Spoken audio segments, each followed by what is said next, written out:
ఇవాళ శివాష్టోత్తర శతనామ స్తోత్రాన్ని ఈ త్రయోదశి తిథి మహా ప్రదోషకాలమునందు ప్రారంభానికి ముందు మీతో ఒక రెండు విషయాలు నేను ప్రస్తావన చేయాలనుకుంటున్నాను. దీన్ని ప్రస్తావించిన తరువాత మనం శివనామములను చదువుదాం. ఇప్పుడు మనం జరపబోయేటటువంటి సుబ్రహ్మణ్యేశ్వర స్వామి ఉత్సవాలకి స్వరూపానందేంద్ర సరస్వతీ స్వామివారి యొక్క నాయకత్వం ఎలా లభించిందో సభాముఖంగా చెప్పడం కుదరకపోయినా దాన్ని అనుభవించినటువంటి వ్యక్తులు ముగ్గురు ఉన్నాం. ఒకరు నేను, రెండవ వారు మా దొరగారు, మూడవ వారు గోపాలకృష్ణ గారు. మా ముగ్గురికి తెలుసది మా జీవితంలో అత్యంత పదిలంగా దాచుకోవలసిన అనుభవం. అయితే ఇవాళ నేను శంకరవాణిలో ఒక విషయం చదివాను. స్వరూపానందేంద్ర సరస్వతీ స్వామివారు తమ ఉత్తరపీఠాధిపతితో పరివారంతో కలిసి సుబ్రహ్మణ్య క్షేత్రాలన్నిటినీ దర్శనం చేయడానికి వెళ్ళారట. తమిళనాడులో రామేశ్వరం కూడా వెళ్ళారు, మధుర, ఇవన్నీ వెళ్ళినప్పుడు 31వ తారీఖు రాత్రి వారు పళని వెళ్ళారు. ప్రదోష కాలంలో సుబ్రహ్మణ్యుణ్ణి చూద్దామని. కానీ పాదం పెట్టడానికి వీలు లేనంతమంది జనంతో నిండిపోయిందట, కొండ కింద కొండ మీద కూడా. ఎలా పెడతాం అసలు కొండ మీదకి అని వారు నిలబడిపోయినటువంటి సమయంలో ఎవరో ఒక అపరిచిత వ్యక్తి వచ్చి మాట్లాడడానికి కూడా అవకాశం ఇవ్వకుండా, నన్ను పోలీస్ ఆఫీసర్స్ పంపించారు, మీరు శారదా పీఠాధిపతులు కదా, మీరు మీ పరివారం మీ ఉత్తర పీఠాధిపతి ఈ స్పెషల్ ట్రైన్ ఎక్కండి కొండ మీదకి తీసుకెళ్ళాట. అందరినీ ఆపేసి స్వామివారిని లోపలికి తీసుకెళ్ళి దర్శనం అయిపోయిన తర్వాత ఇంకా ఆ వ్యక్తి కనపడలేదు. నేను నమ్మిన సుబ్రహ్మణ్యుడు నాకు ఈ దర్శనం చేయించాడు అని ఒక పీఠాధిపతి ఆ శంకరవాణిలో రాసుకున్నారు. అది నేను ఇవాళ ఆనందం ఆగక కారు దిగ్గానే గోపాలకృష్ణ గారిని కారులో కూర్చోపెట్టి ఆ పుస్తకం ఇచ్చి, గోపాలకృష్ణ గారు మీరు ఆ ఫొటోస్ అది ఓసారి చదవండి అని రెడ్డింగ్తో అండర్లైన్ చేసి ఇచ్చాను. అది ఒకటి. అటువంటి మహానుభావుడు, అటువంటి సుబ్రహ్మణ్యానుగ్రహాన్ని పొందినటువంటి వ్యక్తి రేపు మనం చేయబోయేటటువంటి సుబ్రహ్మణ్యేశ్వర స్వామివారి ఉత్సవాలకి ఆధ్వర్యం వహించడం మనకి చాలా ఆనందదాయకమైన విషయం. రెండవ విశేషం ఏమిటంటే, మీరు చదివి ఉంటారు, మొన్నటి రోజునే మనం రామేశ్వరం గురించి మాట్లాడుకున్నాం. ఈ మధ్య కాలంలోనే ప్రభుత్వం ఒక నిర్ణయం తీసుకుందట, ఆ సేతువుని బద్దలగొట్టేద్దామని. సేతువుని బద్దలగొట్టేస్తాము అంటే ఇదే స్వరూపానందేంద్ర సరస్వతీ స్వామివారు రామేశ్వరంలో ఆ సేతువు జోలికి వెళ్ళరాదు అని అన్నారట. అది కూడా నేను ఇవాళే చదివాను. ఒక క్రేన్ను, చాలా పెద్ద క్రేన్, మొన్న ఈనాడు పేపర్లో వచ్చింది, నాకు దత్తాత్రేయ స్వామి వారు కూడా చూపించారు. ఆ క్రేన్ వచ్చి ఆ వారధి దగ్గరికి వెళ్ళి పలక ఎత్తబోతే పలకని క్రేన్ ఎత్తడం కాదుట, క్రేన్ విరిగి సముద్రంలో పడిపోయింది. పడిపోతే శాస్త్రవేత్తలు ఇవాళ ముక్కున వేలేసుకుని ఆశ్చర్యపోతున్నారట. ఇది అసలు శాస్త్రవేత్తల ఊహకందనటువంటి విషయం. ఇన్నిటిని ఎత్తినటువంటి ఈ క్రేన్ను ఆ వారధునికి తగిలి ఎలా విరిగిపోయి సముద్రంలో పడిపోయింది అని. ఇప్పుడు ఆ సముద్రంలో పడిపోయిన క్రేన్ ఎత్తడానికి వాళ్ళకి సెంటిమెంట్ అడ్డొచ్చిందేమో, హనుమాన్ అన్న క్రేన్ని విశాఖపట్నం నుంచి తీసుకెళ్తున్నారు. ఇది ఈనాడు పేపర్లో వచ్చింది. సనాతన ధర్మం ఎంత గొప్పదో, సనాతన ధర్మమునందు నమ్ముకున్న స్వామి ఎంత గొప్పవాడో, ఒక్క పూనిక మనిషిని ఎంత దూరం తీసుకెళ్ళగలదో ఆవిష్కరించేటటువంటి ఈ రెండు సంఘటనలు నేను ఎంత తాపత్రయంగా ఉందంటే నాకు సంతోషం. ఇది నేను ముందు చెప్పేయకపోతే నాకు కడుపు కాస్త ప్రశాంతపడేటట్టు లేదు. అందుకని ముందు మీతో ఈ శుభవార్తలు పంచేసుకుంటే ఏదో ఒక మంచి మాట కుటుంబ సభ్యులందరితో పంచుకున్నటువంటి వాడు ఎంత సంతోషిస్తాడో అలా మీతో పంచుకోవడం నా ఉద్దేశ్యం తప్ప ఎవరినో ఒకరిని భుజాల మీదకి ఎత్తుకోవాలని కానీ, లేకపోతే ఒక్కరిని పొగడాలని కానీ అలాంటి సంకుచితమైన ధోరణితో చెప్పినటువంటి విషయం కాదు. నా దృష్టి ఎప్పుడూ సనాతన ధర్మము యొక్క గొప్పతనాన్ని ఆవిష్కరించడం మీద ఉంటుంది. ఆ కోణంలో దయచేసి మీరు అర్థం చేసుకోండి. అలా ఈ శుభవార్త మీతో పంచుకుని సంతోషించాలని మీకు ఈ రెండు వార్తలు విజ్ఞాపన చేశాను. ఇప్పుడు మనం శివాష్టోత్తరం చదువుకుందాం. హరి ఓం. ధవళవపుషమిందోర్మండలే సన్నివిష్టం భుజగవలయహారం భస్మదిగ్ధాంగమీశం మృగయ పరశుపాణిం చారు చంద్రార్ధమౌళిం హృదయ కమల మధ్యే సంతతం చింతయామి. శివో మహేశ్వర శంభో పినాకీ శశిశేఖరః వామదేవో విరూపాక్షః కపర్దీ నీలలోహితః శంకరః శూలపాణిశ్చ ఖట్వాంగీ విష్ణువల్లభః సిపి విష్టోంబికానాథ శ్రీకంఠో భక్తవత్సలః భవః సర్వస్త్రిలోకేశ శితికంఠః శివాప్రియః ఉగ్రః కపాలీ కామారీ అంధకాసురసూదనః గంగాధరో లలాటాక్షకాలకాల కృపానిధిః. సత్యవాణి గారు చదువుతున్నారా? భీమ పరసుహస్తశ్చ మృగపాణిర్జటాధరః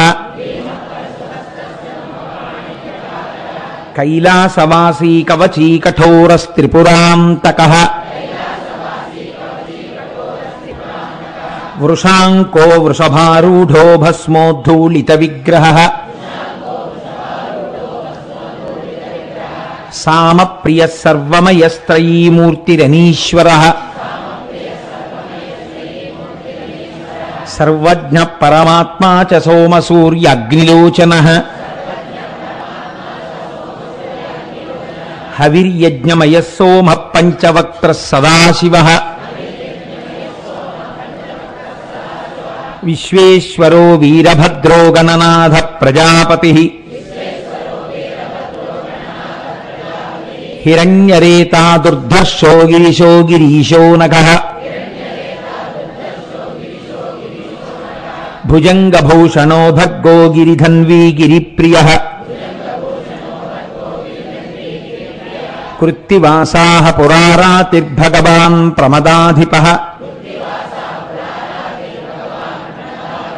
మృత్యుంజయః సూక్ష్మతనుర్జగద్వ్యాపీ జగద్గురుః వ్యోమకేశో మహాసేన జనకశ్చారు విక్రమః రుద్రో భూతపతిస్థాణుర్రహిర్భూద్న్యో దిగంబరః అష్టమూర్తిరనేకాత్మా సాత్విక శుద్ధ విగ్రహః శాశ్వత ఖండ పరశుః అజపాశ విమోచకః మృఢ పశుపతిర్దేవో మహాదేవో వ్యయో హరిః పూషదంతభిదవ్యగ్రో దక్షాత్తర హరోహరః భగనేత్రభిదవ్యక్తః సహస్రాక్షః సహస్రపాత్ అపవర్గ ప్రదోనంతస్తారక పరమేశ్వరః ఏవం శ్రీశంభుదేవస్య నామ్నామస్తోత్తరం శతం. శ్రీశివాష్టోత్తరశతనామస్తోత్రం సమాప్తం. హరి ఓం. ఈనాడు మీకు అరుణాచలం గురించి నేను కొన్ని మాటలు విజ్ఞాపన చేస్తాను అని చెప్పి ఉన్నాను. మనకి అష్టమూర్తి తత్వము అని శివతత్వంలో ఒక మాట చెప్తారు. భౌరంభాంశనలో నిలోంబర మహార్నాథో హిమాంసు పుమాన్ ఇత్యాభాతి చరాచరాత్మకమిదం యస్యైవ మూర్త్యష్టకం నాణ్యకించన విద్యతే విమృశతాం యస్మాత్ పరస్మాత్ విభో తస్మై శ్రీ గురుమూర్తయే నమగిదం శ్రీ దక్షిణామూర్తయే అని శంకర భగవత్పాదులు దక్షిణామూర్తి స్తోత్రంలో అంతటా ఉన్నటువంటి పరమేశ్వర చైతన్యాన్ని గుర్తించలేనప్పుడు సాకారోపాసన శివుని దేనియందు చూడవచ్చు అన్న దాని గురించి చెప్పారు. అందులోనే ఈ అష్టమూర్తి తత్వాన్ని చెప్తారు. కంచిలో పృథివీలింగం, జంబుకేశ్వరంలో జలలింగం, అరుణాచలంలో అగ్నిలింగం, చిదంబరంలో ఆకాశలింగం, శ్రీకాళహస్తిలో వాయులింగం, కోణార్కలో సూర్యలింగం, సీతాగుండంలో చంద్రలింగం, కాఠ్మండూలో యజమానలింగం. ఈ 8 అష్టమూర్తులు. ఈ 8 కూడా ఈశ్వరుడే. కాబట్టి నీ కంటితో చూసి ఉపాసన చెయ్యడానికి యోగ్యమైనటువంటి పరమశివ స్వరూపములు. ఇందులో మీకు కంచిలో ఉండేటటువంటి పృథివీలింగం మీకు తెలుసు. ఆ పృథివీలింగం కాంచీపురంలో ఉంది.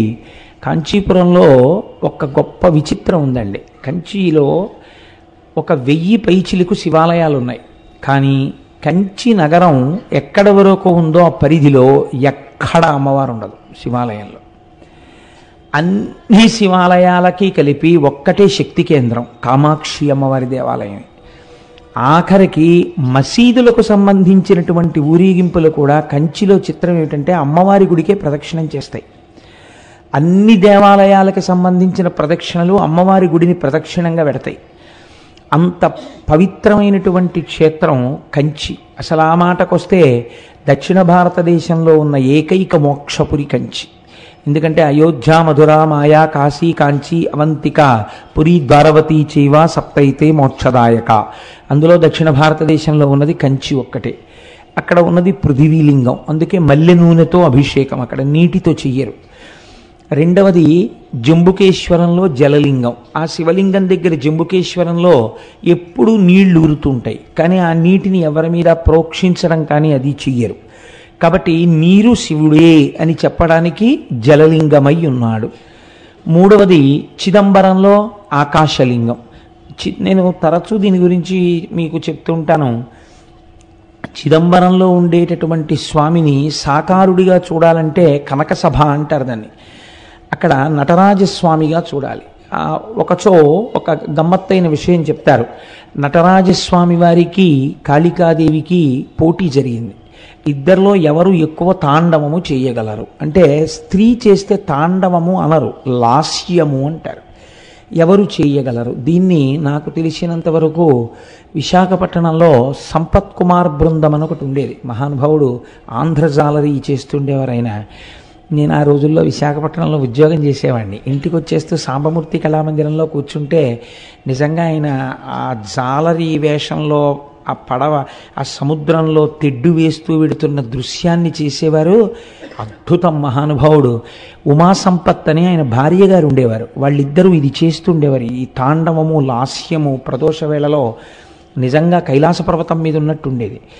అది చేసినప్పుడు శంకరుడు ఎలా నర్తిస్తే కాళిక అలా నర్తించింది.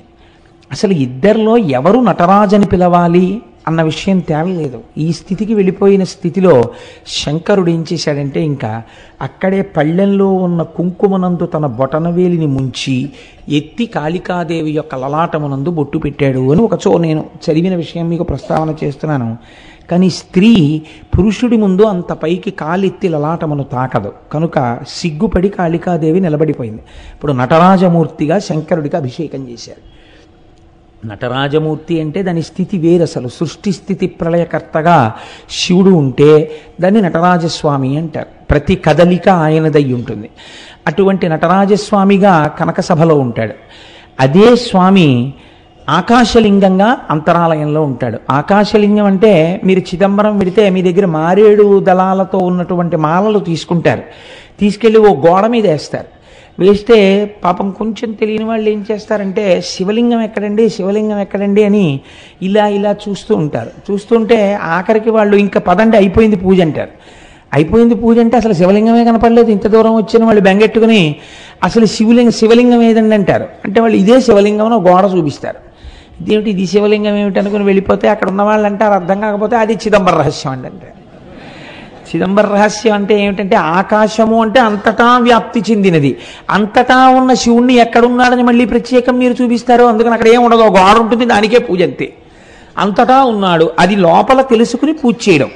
కాబట్టి చిదంబరం ఆకాశలింగం, శ్రీకాళహస్తి వాయులింగం మీకు తెలుసు. అక్కడ 2 జ్యోతులు వెలుగుతుంటాయి ఎప్పుడు.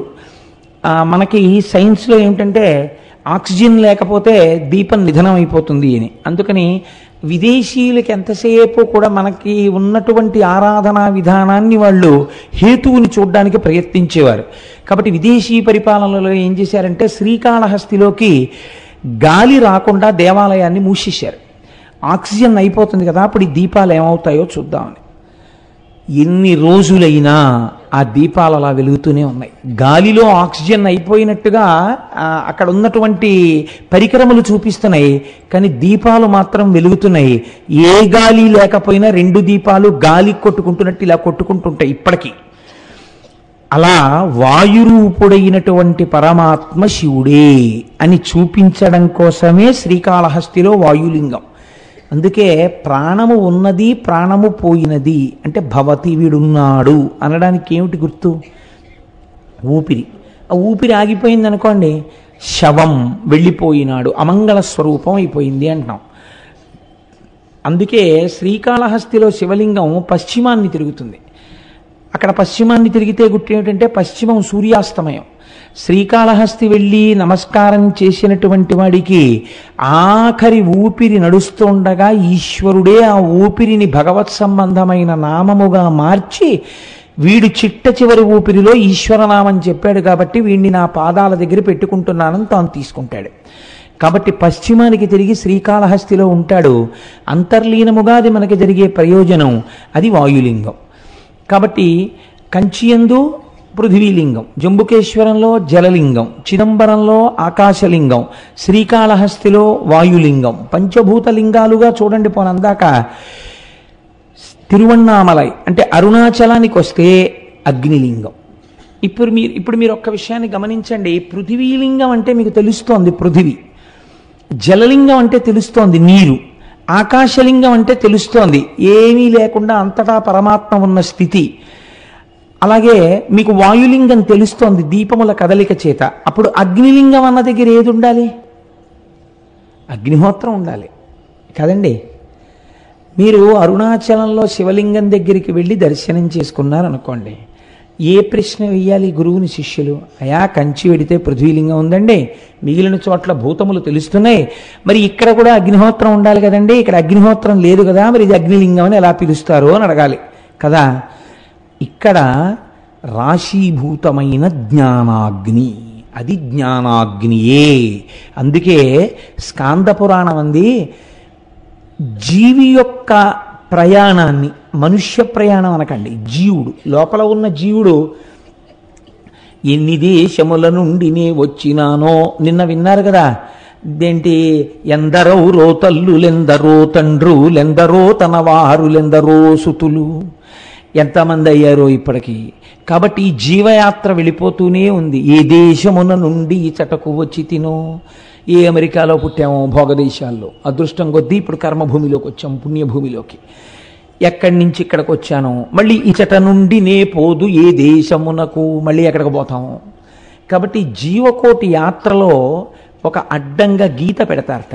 ఏమా గీత అంటే అరుణాచల ప్రవేశమునకు పూర్వము, అరుణాచల ప్రవేశము తదనంతరము. అరుణాచలేశ్వరుడు దర్శనం పెట్టరు, మీరు జాగ్రత్తగా గుర్తుపెట్టుకోండి. అరుణాచల ప్రవేశమునకు పూర్వము, అసలు అరుణాచలంలోకి ప్రవేశించాడా ఇది చూస్తారు. రెండవది అరుణాచల ప్రవేశమునకు తరువాత, అరుణాచలంలో ఒకసారి ప్రవేశిస్తే ఆ జీవి యొక్క జీవితం ఇంకొకలా ఉంటుంది, అక్కడి నుంచి గీత కొట్టి ఇంకోలా చూస్తారు. కాబట్టి అందరూ అరుణాచలంలోకి ప్రవేశించలేరు, ఇది ఒక సిద్ధాంతం ఉంది. అయితే నాకు దీని గురించి కించిత్ అనుమానం ఉండేది. ఇది ఎప్పుడో ఉంటుంది కదా, ఇప్పుడు రైళ్ళు వచ్చేసాయి, బస్సులు వచ్చేసాయి, అనేకం వచ్చేసాయి, ఇప్పుడు కూడా అలా ప్రతిబంధకాలు ఉంటాయా అని నాకు అనుమానం ఉండేది. నేను మొట్టమొదటిసారి అరుణాచలం వెళ్ళినప్పుడు, ఈ సభలో ఎవరైనా ఉన్నారో లేరో నాతో వచ్చిన వాళ్ళు, శంకరం గారు ఉన్నారేంటే మీరు సాక్ష్యం, అయితే నాకు ఈ అనుమానం ఉండేది. చిత్రం ఏంటంటే మేము చెన్నై నుంచి అరుణాచలం వెడుతుంటే వ్యాన్ బరస్ట్ అయిపోయింది. బరస్ట్ అయిపోతే దిగిపోయి కూర్చున్నాం. వాడు వెళ్ళి టైర్లు తెచ్చి మళ్ళీ టైర్లు మార్చాడు. మళ్ళీ కొంచెం దూరం వెళ్ళింది, మళ్ళీ బరస్ట్ అయిపోయింది. చీకటి పడిపోతోంది, రోడ్డు మీద నిలబడిపోయాం. మేము అరుణాచలంలోకి ప్రవేశించలేదు. అప్పుడు నాకు అర్థమైంది, ఎన్నున్నా అరుణాచల ప్రవేశానికి ఈశ్వర అనుగ్రహమే కారణం కావాలి అని. అప్పుడు రోడ్డు మీద కూర్చుని భగవన్నామాలు చేశాం. చేసిన తర్వాత చిత్రం ఏంటంటే ఇంకా ఆకుండా వ్యాన్లు అరుణాచలం వెళ్ళిపోయి. కాబట్టి అప్పటికీ ఇప్పటికీ అది సత్యమే. ఈశ్వరుడు మాకు వెంటనే వచ్చిన అనుమానాన్ని నివృత్తి చేసేసాడు. కాబట్టి అరుణాచలం అంత పరమపావనమైనటువంటి క్షేత్రం. అయితే ఏమంటే అది కేవలము జ్ఞానాగ్నియేనా, మరి పంచభూతములలో అగ్నికి అప్పుడు ఇంకొక లింగం ఉండాలి కదా అని మీకు అనిపించవచ్చు. చాలామంది పెద్దలు ఏం చెప్తారంటే ఇది సత్యమే. అరుణాచలంలో ఉన్నటువంటి శివలింగమునకు కొంచెం దగ్గరగా కూర్చుంటే అంతరాలయంలో నీకు ఉక్క పోసేసి చెమటలు పట్టేసి ఏదో కొంచెం వేడితోటి సతమతం అయిపోతున్నట్టుగా అనిపిస్తుంది. అది చాలా తీవ్రమైన అగ్ని అనుకోండి, మీరు తట్టుకోలేరు సెగ. అందుకని ఈశ్వరుడు అగ్నిహోత్రము తానే అని అలా నిరూపిస్తూ ఉంటాడు. అటువంటి పరమపావనమైనటువంటి క్షేత్రము ఆ తిరువణ్ణామలైలో ఉన్నటువంటి అరుణాచలేశ్వరుడు. అయితే ఈ అరుణాచలం గురించి ప్రత్యేకముగా నేను ప్రస్తావన చేస్తాను ఇవాళ. రేపు భగవాన్ రమణుల గురించి ప్రస్తావన చేస్తాను అనడం వెనకాతల ఒక ఆర్తి ఉంది.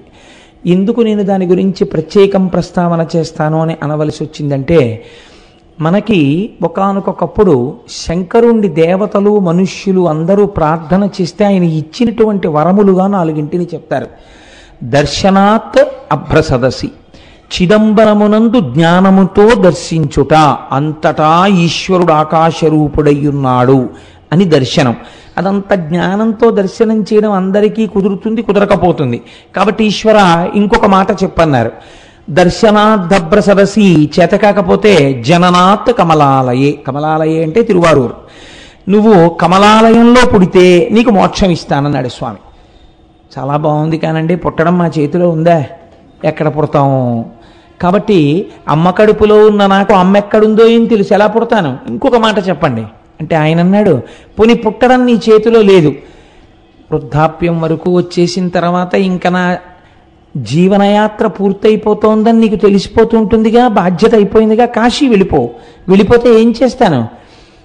జననాత్ కమలాలయే కాశ్యాంతో మరణాన్ముక్తి, కాశీలో ప్రాణం వదిలిపెట్టేస్తే మోక్షం ఇచ్చేస్తాను. ఎలా ఇస్తాడో మొన్న మీరు విన్నారు కదా విశ్వేశ్వరలింగంలో, కాశ్యాంతు మరణాన్ముక్తి అంటే వాళ్ళు అన్నారు, ఈశ్వర ఏమో ఈ లోపల వచ్చేస్తే, లేదా మేము కాశీలో ఉండగా మోక్షం వచ్చేటట్టుగా కాశీకి వెళ్ళేంతగా కుటుంబాల్ని వదిలి వెళ్ళగలిగినంత దృఢచిత్తము కలియుగంలో మాకు ఎలా ఉంటుంది, ఈ అనుబంధాలతో వేసారిపోతూ, కాబట్టి అలా వెడతామని నమ్మకం లేదు. ఇంకొక మాట చెప్పండి అంటే స్వామి అన్నారు, ఇంకా ఇంతకన్నా సులభం ఉండదు, ఒక్క మాట చెప్తాను, చెయ్యగలరా?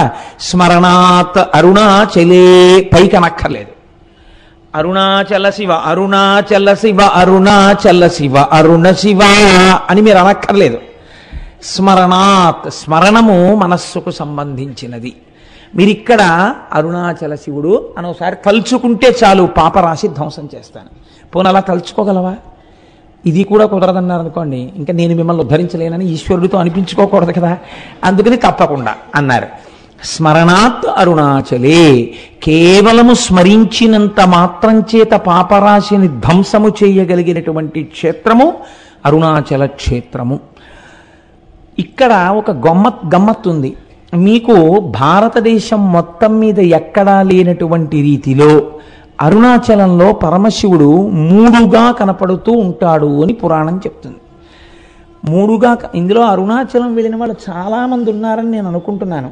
నాకు తెలియడం కోసం, సంతోషించడం కోసం, అరుణాచలం వెళ్ళిన వాళ్ళు ఎంతమంది ఉన్నారో ఒక్కసారి చెయ్యెత్తండి సభలో. ఓ చాలామంది ఉన్నారండి వెళ్ళవలసిన వాళ్ళు, చాలా సంతోషం. ఈ మాట ఎప్పుడైనా ఈశ్వరుడు మనందరినీ కలిపి తీసుకెళ్ళుగాక అని సంకల్పం చేద్దాం.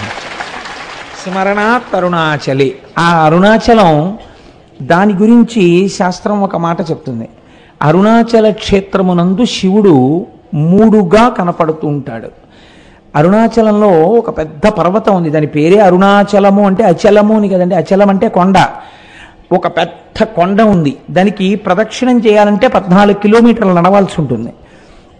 ఆ కొండ శివుడే, కొండయే శివుడు అక్కడ. అందుకే మీరు చూస్తే ఒక చిత్రమైన బోర్డులు కనపడుతుంటాయి, absorbed into the lotus feet of Arunachala అని ఉంటాయి. రమణాశ్రమంలో అక్కడే ప్రాణాలు విడిచిపెట్టేసిన వాళ్ళని సమాధులు చేస్తే అక్కడ బోర్డులు పెడతారు, వీళ్ళ పేరు ఇది, absorbed into the lotus feet of Arunachala అంటారు. అరుణాచల పాదములు అని పిలుస్తారు ఆ కొండ కింద ఉన్నటువంటి భాగాన్ని. ఆ కొండకి ప్రదక్షిణం చేస్తారు.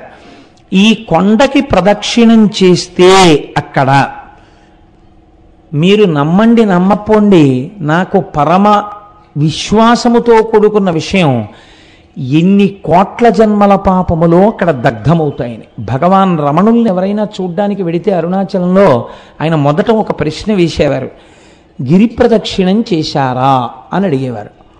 వాళ్ళు మళ్ళీ ఓ గంట పోయాక కనపడేవారు, భగవాన్ మీరు చెప్పినట్టుగా గిరి ప్రదక్షిణానికి వెళ్ళొచ్చాం అనేవారు. ఎలా వెళ్ళారు అంటే ఆటోలో వెళ్ళామండి అనేవారు. ఏదో వయస్సు అయిపోతే వాళ్ళని నేను తప్పు పట్టట్లేదు, అయితే ప్రదక్షిణ పుణ్యం ఆటోదా మీదా అని అడుగుతుండేవారు ఆయన. కాబట్టి ఆ గిరి ప్రదక్షిణం అనేటటువంటిది మనం ప్రయత్నపూర్వకంగా చెయ్యాలి. అక్కడ చిత్రం ఏంటంటే, మీరు ప్రదక్షిణం ప్రారంభం చెయ్యగానే సాధారణంగా రమణాశ్రమం దగ్గర నమస్కారం చేసి కొంచెం 4 అడుగులు వెయ్యగానే ఒక వినాయకుడి గుడి ఉంటుంది, అక్కడ నమస్కారం చేసి అరుణాచలానికి ప్రదక్షిణానికి బయలుదేరుతారు. బయలుదేరినప్పుడు మొట్టమొదట దక్షిణ దిక్కున కనపడేటటువంటి లింగం యమలింగం. దక్షిణ దిక్కున మరి యమధర్మరాజు కదండి, అందుకని యమప్రసాదాత్ ఆయుర్వర్ధనమశ్నుతే అని చెప్తాం మనం ఆశీర్వచనంలో. దక్షిణ దిక్కున ఉన్నటువంటి యమధర్మరాజు గారి యొక్క అనుగ్రహము చేత నీకు ఆయువు వృద్ధి యగుగాక. మీరు ఒక్కటి గుర్తుపెట్టుకోండి, అరుణాచలానికి అరుణ పర్వతానికి మీరు ఎన్ని మాటలు ప్రదక్షిణం చేసినా ఒక్క పర్వతానికి ప్రదక్షిణము చేయరాదు. అరుణాచలం పర్వతం చుట్టూ ఉన్న అన్ని ఆలయములను దర్శనము చేస్తూనే ప్రదక్షిణం చెయ్యాలి తప్ప వాటిని విడిచిపెట్టి ప్రదక్షిణం చెయ్యకూడదు. అలా ఎందుకు చెయ్యకూడదో నేను ఈ మధ్య ఉపన్యాసంలో ఒక రోజున చెప్పాను, చర్విత చరణంగా మళ్ళీ చెప్పవలసిన అవసరం లేదు. అయితే ఈ దక్షిణ దిక్కున ఉన్నటువంటి యమలింగానికి అరుణాచలంలో ఒక ప్రత్యేకత ఉన్నది అంటారు. ఏమా ప్రత్యేకత అంటే, ఎముకలు విరిగిపోయినటువంటి వాళ్ళు, ఎముకలు అరిగి బాధపడుతున్న వాళ్ళు అరుణాచలంలో యమలింగ దర్శనం చేస్తే ఆ ఎముకలు చాలా తొందరగా అంటుకుంటాయి. చాలామందికి అలా జరిగాయి సంఘటనలు. మీరు దానికి సంబంధించినటువంటి విషయాల్ని పరిశీలన చేస్తే ఎన్ని సంఘటనలు, ఎన్ని సందర్భాలు ఉంటాయో ఎన్నని పురాణ ప్రవచనంలో తీసుకురాగలం. ఎంతమందికో అలా అంటుకున్న ఎముకలు. కాబట్టి యమలింగమునకు అటువంటి శక్తి ఉన్నది. అరుణాచలంలో మీరు ప్రదక్షిణం చేస్తున్నప్పుడు నైరుతి దిక్కుకి వెళ్ళేటప్పటికి నైరుతి లింగము అని ఒక లింగం ఉంటుంది. ఆ నైరుతి లింగము మీరు వెళ్ళినప్పుడు కొంచెం జాగ్రత్తగా చూడండి, అది రోడ్డు మీదకి కనపడదు, కాస్త లోపలకు ఉంటుంది. మీరు 4 అడుగులు వేసి లోపలికి వెళ్ళాలి. వెడితే ఆ నైరుతి లింగం గురించి పెద్దలు ఏం చెప్తారంటే, మనస్సు చాలా తొందరగా నిలకడని పొందగలిగినటువంటి పరమశక్తివంతమైన ప్రదేశము నైరుతి లింగము అని చెప్తారు. నైరుతి లింగం దగ్గర కూర్చుని కాసేపు ధ్యానం చేసుకోవడం, నైరుతి లింగం దగ్గర కూర్చుని ఒక శ్లోకమో, ఒక పద్యమో, ఒక శివ సందర్భమో చెప్పుకోవాలి. నేను ఎప్పుడు అరుణాచలం వెళ్ళినా నాతో పాటు ఎవరో భక్తులు ఏదో పాపం వీడితో ఏదో చెప్తాడని ఆశ, నాకేం తెలుసు కనుక వస్తూ ఉంటారు. వస్తే తప్పకుండా నైరుతి లింగం దగ్గర కూర్చుని ఏదో ఒకటి చెప్పి బయలుదేరుతుంటాం. మొన్న వెళ్ళినప్పుడు కూడా మేము అలాగే చేసాం ప్రదక్షిణ. కాబట్టి ఆ నైరుతి లింగం దగ్గరే కావ్యకంఠ గణపతి ముని తపస్సు చేశారు. తపస్సు చేసినప్పుడు ఒక ఆశ్చర్యకరమైన సంఘటన జరిగింది. వారు తపస్సుకు కూర్చునే ముందు వారు ఒక నిర్ణయం తీసుకుని నైరుతి లింగానికి చెప్పారు, ఈశ్వర, నా తపస్సు సిద్ధించే వరకు నేను ఈ ప్రదేశమును విడిచిపెట్టి వెళ్ళను అని. ఒక చిన్న గదిలా ఉంటుంది ఆ లింగానికి ముందు, అందులో ఒక గుడ్డల మూట ఒకటి ఉండేది. ఆయన ఆ గదిలో కూర్చుని రాత్రి 11:30-12 వరకు తపస్సు చేసేవారు. చేసి ఒక్క గ్లాసుడు పాలు అక్కడ ఎవరైనా పెడితే ఆ పాలు తాగి పడుకునేవారు అక్కడే. మళ్ళీ తెల్లవారకట్ట లేచి ఆ బాహ్యాంతర శౌచములు సిద్ధింప చేసుకుని మళ్ళీ తపస్సు కూర్చునేవారు. కావ్యకంఠులు అలా తపస్సు చేస్తుండగా ఒక ఆశ్చర్యకరమైన సంఘటన జరిగింది. అరుణాచలేశ్వరుడి యొక్క రథం అరుణగిరికి ప్రదక్షిణంగా వెడుతోంది, దేవాలయానికి ప్రదక్షిణంగా వెడుతోంది. వెడుతున్నప్పుడు ఒక అన్న సంతర్పణ చేసేటటువంటి ఒక సత్రవుకి, ఒక వేద పాఠశాలకి మధ్యలో పరమ నునుపైన నేల మీద ఆ రథం ఆగిపోయింది. అలా 9 రోజులు వెళ్ళాలి ఆ రథం. అది 6వ రోజున ఆగిపోయింది. ఆగిపోతే రాత్రి 12 గంటల వరకు తోశారు. తిరువణ్ణామలైలో ఉన్న జనాభా అందరూ పట్టుకులాగారు రథాన్ని. అంగుళం కూడా రథం కదలలేదు. ఏం చెయ్యాలో అర్థం కాలేదు. లాగి లాగి లాగి లాగి అర్చకులు కూడా విసిగిపోయి ఎన్ని క్షమార్పణలు చెప్పాలో అన్ని చెప్పారు. కదల్ల రథం. రథం మీద మూర్తులను అలాగే వదిలిపెట్టేసి ఒక 10 మందిని కాపలా పెట్టి రేపటి రోజు ఉదయం వచ్చి మళ్ళీ రథం లాగుతాం స్వామి మమ్మల్ని మన్నించు అని చెప్పి ఎవరిళ్ళక వాళ్ళు వెళ్ళిపోయారు అర్చకులు కూడా. ఇది యథార్థముగా కావ్యకంఠ గణపతి ముని అంటే ఈ మధ్య వారి జీవితంలో జరిగిన సంఘటన. రాత్రి 12 గంటలకి కావ్యకంఠ గణపతి ముని పడుకున్నారు. పడుకుంటే అరుణాచలేశ్వరుడికి అర్చకత్వం చేసే ప్రధాన అర్చకుడు ఆయనకి స్వప్నంలో దర్శనమిచ్చాడు. ఇచ్చి ఈశ్వరాజ్ఞ చేత రథం ఆగిపోయింది, ఈశ్వరుడు ఏం కోరుకుంటున్నాడంటే మీ యొక్క తపస్సుని లోకమునకు తెలియచెయ్యాలనుకుంటున్నాడు, మీ వాక్కు యొక్క ప్రామాణ్యము తెలియచెయ్యాలనుకుంటున్నాడు. అది అసలు రహస్యం. కనుక మీరు వచ్చి చెయ్యేస్తే తప్ప అరుణాచలేశ్వరుడి రథము నడవదు. కాబట్టి ఉత్తర క్షణం మీరు గుడి విడిచిపెట్టి రండి అని వినపడింది. వినపడితే ఆయన గభాలను లేచి ఇది స్వప్నంలా అనిపించట్లేదు, యథార్థంగా జరిగినట్టుందని చూస్తే చిమ్మ చీకటి. ఏం చెయ్యాలి అని ఆలోచించి ఇది నిజమేనా అని ఆయన ఆలోచిస్తున్నారు. 2 చెవులలోకి మాటలు వినపడ్డాయి, ఇది యథార్థము, నువ్వు వెంటనే బయలుదేరి రథం దగ్గరికి వెళ్ళు అని.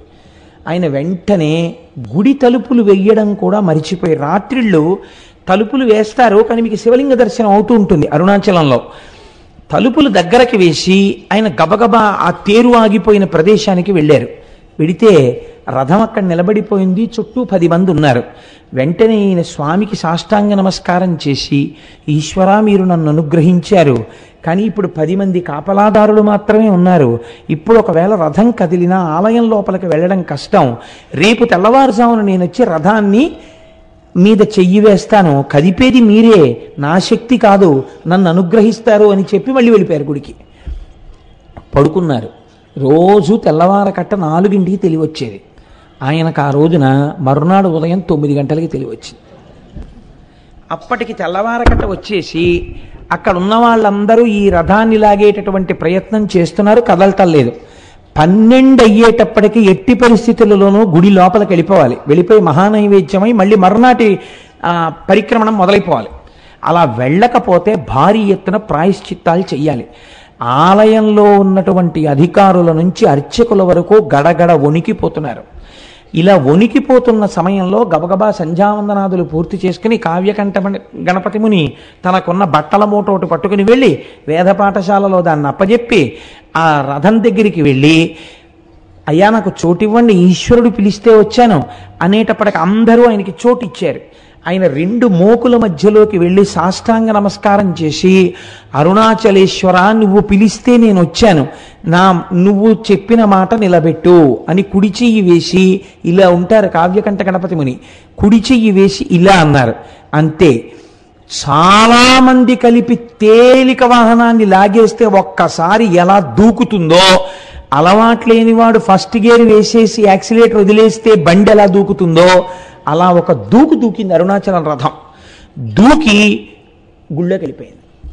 వెంటనే ఎవరు రాయి బక్కబాపడు, ఎవరింతటి మహాత్ముడు, ఈయన్ని ఎలాగైనా పట్టుకోవాలనుకుని చూశారు. చిత్రం ఏమిటంటే మహాత్ములైనటువంటి వారు గుర్తింపుల కోసం వెంపర్లాడరు. వాళ్ళు చూసేటప్పటికే సందులు గొంతుల్లో పడి ఆయన వెళ్ళిపోయారు, ఎవ్వరికీ కనపడలేదు. అరుణాచలేశ్వరుడు కావ్యకంఠ గణపతి ముని యొక్క తపస్సుకి తొందరగా పలికినటువంటి ప్రదేశం నైరుతిలింగ స్థానం. కాబట్టి ఆ నైరుతిలింగం దగ్గరికి వెళ్ళినప్పుడు మనం ప్రత్యేకించి అరుణాచలేశ్వర నీ అనుగ్రహాన్ని మా యందు ప్రసరించు అని మనం చక్కగా అక్కడ నమస్కారం చేసుకోవాలి. అరుణగిరికి తప్పకుండా ప్రదక్షిణం చెయ్యండి అని అనడం వెనకాతల ఒక కారణం ఉంది. మీరు వెళ్ళేటప్పుడు అన్ని దిక్కుల యందు మీకు ఆలయాలు కనపడతాయి. చంద్రలింగం, సూర్యలింగం, ఉత్తరాన కుబేరలింగం, ఈశాన్యంలో లింగం, ఆగ్నేయంలో లింగం, అన్ని శివాలయాలు ఉంటాయి.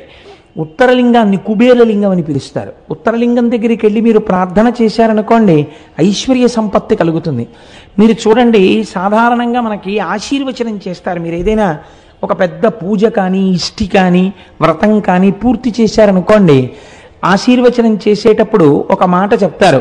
ఏదో నైరుతి దిగ్భాగే వరుణో దేవత వరుణ ప్రసాదాత్ పుత్రపౌత్రాభివర్ధనమశ్నుతే. ఆ నైరుతి దిక్కున ఉన్నటువంటి ఏదో పశ్చిమ దిగ్భాగే, పశ్చిమ దిక్కున ఉన్నవాడు వరుణుడు, ఆ వరుణుని యొక్క అనుగ్రహము చేత ఈయనకి పుత్రపౌత్రాభివృద్ధి కలుగుగాక అని.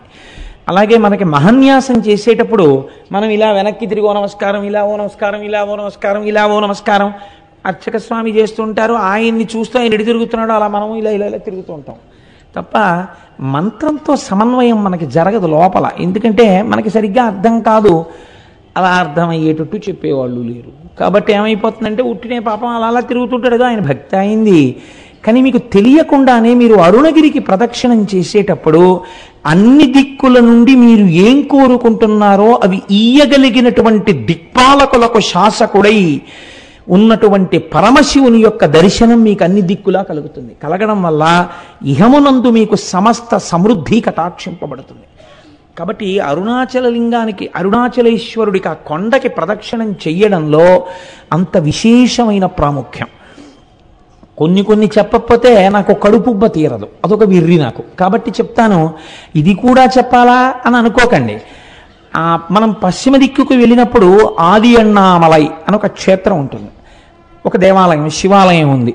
ఆ ఆది అన్నామలై క్షేత్రం దేవాలయం దగ్గరికి వెళ్ళేటప్పటికే ఈసారి మేము కనుమ పండుగ నాడు వెళ్ళాం.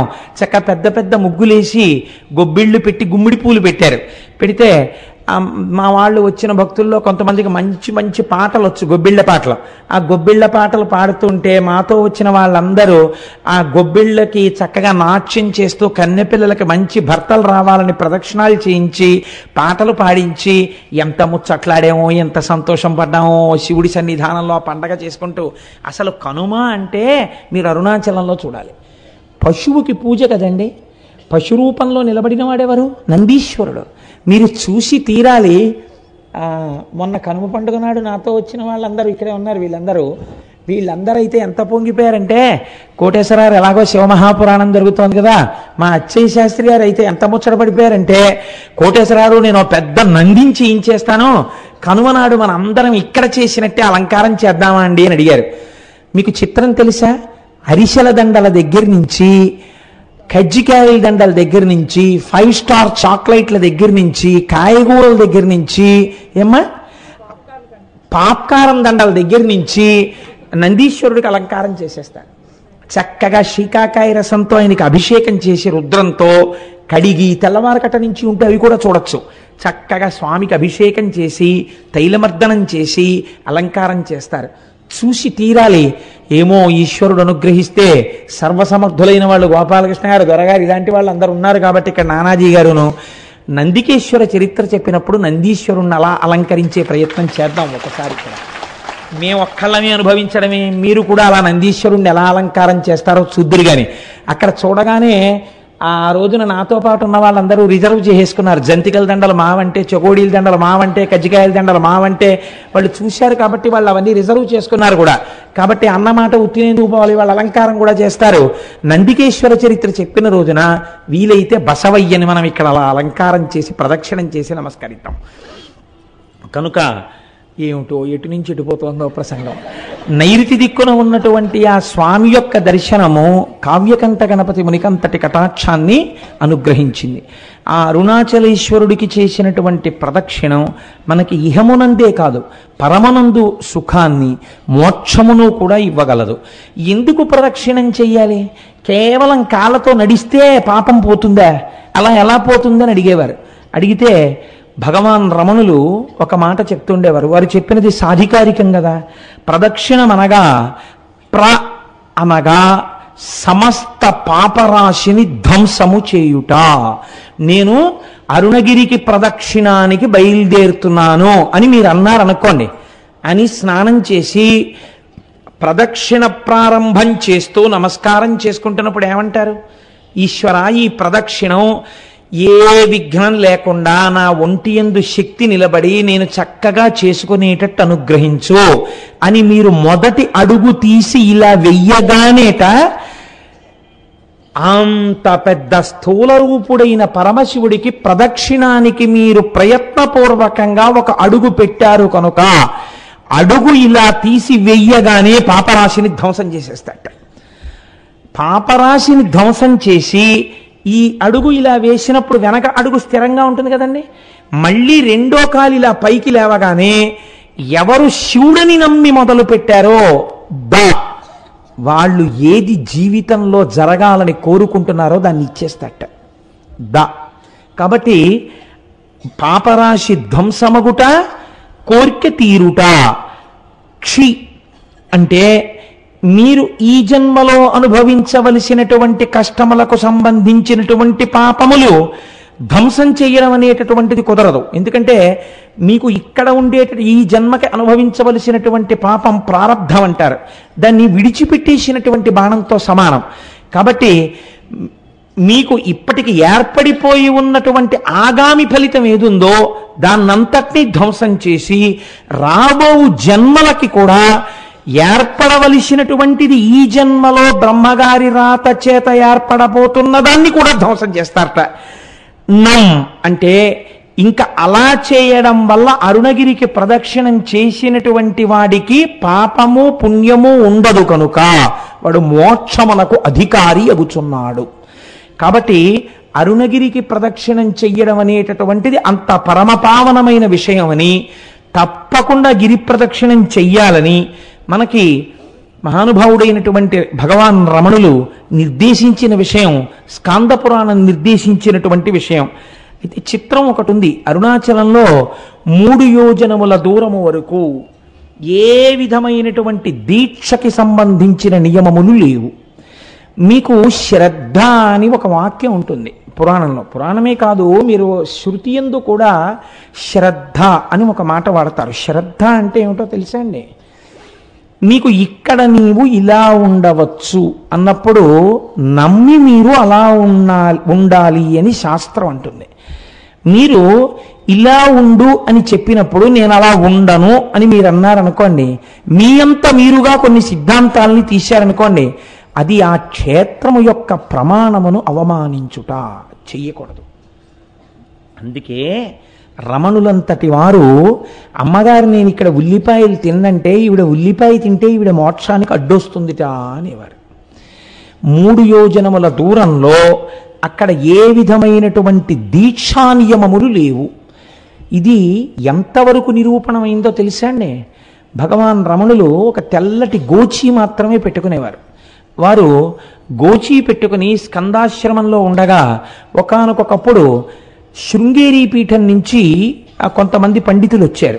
వచ్చి, అయ్యా మీరు వివాహం లేదు, మీకు సంసారం లేదు, మీరు సన్యాసి యొక్క జీవితాన్నే గడుపుతున్నారు, కాబట్టి మీరు కనీసంలో కనీసం పోనీ కాషాయాంబరములను ధరించకపోయినా పెట్టుకున్నటువంటి గోచి తెల్లది కాకుండా కాషాయం రంగు గోచి పెట్టుకుంటే బాగుంటుంది. అందుకే జ్ఞానముతో నిండినటువంటి వారు కాబట్టే సన్యాసి శరీరాన్ని విడిచిపెడితే ఇక దహనం చేయరు. అది జ్ఞానాగ్నితో కూడిన శరీరం కాబట్టి భూస్థాపితం చేస్తారు. కాబట్టి ఇప్పుడు మీరు కాషాయముతో ఉన్న గోచి పెట్టుకోండి అని అడిగారు. అడిగితే భగవాన్ నవ్వి అన్నారు, అలా కాదు, ఈ అరుణాచలం కొండకి 3 యోజనముల వరకు ఏ దీక్షకు సంబంధించిన నియమము లేదు, కాబట్టి తెల్లటి గోచి పెట్టుకున్నా దోషం లేదు అన్నారు. అంటే వాళ్ళు అన్నారు, మీరు అలా కాదు, కొంచెం ఆలోచించండి, మీరు నడుపుతున్న జీవితానికి తెల్లటి గోచి పెట్టుకోవడం అంత బాగులేదు, కాషాయం గోచి పెట్టుకుంటే బాగుంటుంది అని వారు భోజనానికి కిందకి దిగి వెళ్ళిపోయారు. ఎక్కడ నుంచి వచ్చాడో ఒక పరమ వృద్ధుడు ఒక ఆయన ఒక పుస్తకాల మూట మోసుకొచ్చాడు, రమణుల దగ్గర పెట్టాడు. నేను ఇప్పుడే స్నానం చేసి వస్తాను, ఈ పుస్తకాల మూట చూస్తుండు అని చెప్పి వెళ్ళిపోయాడు.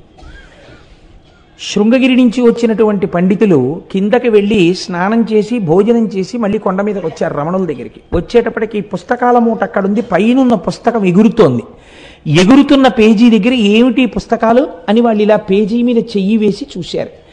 చూస్తే దాని అనువాద పద్యాన్ని మీకు నేను వినిపిస్తున్నాను. అందులో ఉంది, యోజనంబులు 3 నిచట వాసమొలరించు వారగు వరనరులకు ఉండకున్నను దీక్షాదులొకటి అయిన ఆశరహిత మత్సాయుజ్య ప్రాప్తి సిద్ధ ఈశుడగు నాయాజ్ఞచే నెలమిమీరా.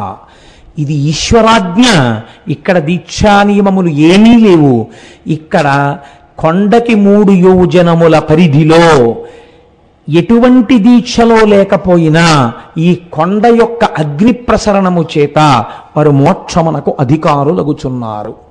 కాబట్టి వాళ్ళది చూసి తెల్లబోయి ఇప్పటికిప్పుడు ఈ పుస్తకం ఎక్కడి నుంచి వచ్చిందంటే రమణులు అన్నారు, ఏమో ఎవరో వృద్ధులు తెచ్చి అక్కడ పెట్టారు, వారు మీలాగే స్నానం చేసి వస్తానని వెళ్ళారన్నారు. ఆ వృద్ధుడు తిరిగి రాలేదు. కానీ ఈ పద్యాన్ని చూసినటువంటి పెద్దలు మాత్రం రమణులు తెల్లటి గోచి పెట్టుకోవడం వెనకాతల పరమసత్యం ఉంది అని తిరిగి వెళ్ళిపోయారు. అలా నిరూపించినటువంటిది ఆ అరుణగిరికి ఉన్నటువంటి గొప్పతనాన్ని నిరూపించిన సంఘటన అక్కడ జరిగింది. మీరు అరుణాచల క్షేత్రంలో స్వామి దర్శనానికి వెడితే సాధారణంగా తూర్పు గోపురంలోంచి ప్రవేశిస్తాం. తూర్పు గోపురాన్ని శ్రీకృష్ణదేవరాయలు నిర్మాణం చేశారు. మనకి ఎక్కడికి వెళ్ళండి శ్రీకృష్ణదేవరాయల యొక్క ప్రమేయం లేనటువంటి క్షేత్రం ఉండదు. మీరు తెలిసి కానీ తెలియక కానీ వెడితే మనకి, నేను మొన్న గుంటూరు ప్రసంగాలకు వెళ్ళినప్పుడు వారు నన్ను ఒక క్షేత్రానికి తీసుకెళ్లారు. అది గుడికి అన్ని మూలలా సుబ్రహ్మణ్యుడు ఉన్నాడు. నేను చాలా ఆశ్చర్యపోయాను. కృష్ణదేవరాయల వారు అక్కడికి వచ్చి పూజ చేసి వెళ్ళిన తర్వాత ఆయనకి కొడుకు పుట్టాడు, భార్య గర్భిణి అయింది అని తెలిసి ఆయన క్షేత్రానికి గోపురాలు అవి కట్టారు. అలాగే మహానుభావుడు ఆయన తూర్పున గోపురాన్ని కట్టారు. దక్షిణ భారతదేశంలో ఉన్నటువంటి అన్ని దేవాలయాల గోపురాల కన్నా తలెత్తి చూసే గోపురాల్లో అదొకటి అని పెద్దలు చెప్తారు. అంత పెద్ద గోపురం కనపడుతుంటుంది. మీకు ఉత్తర దిక్కున ఒక గోపురం ఉంది.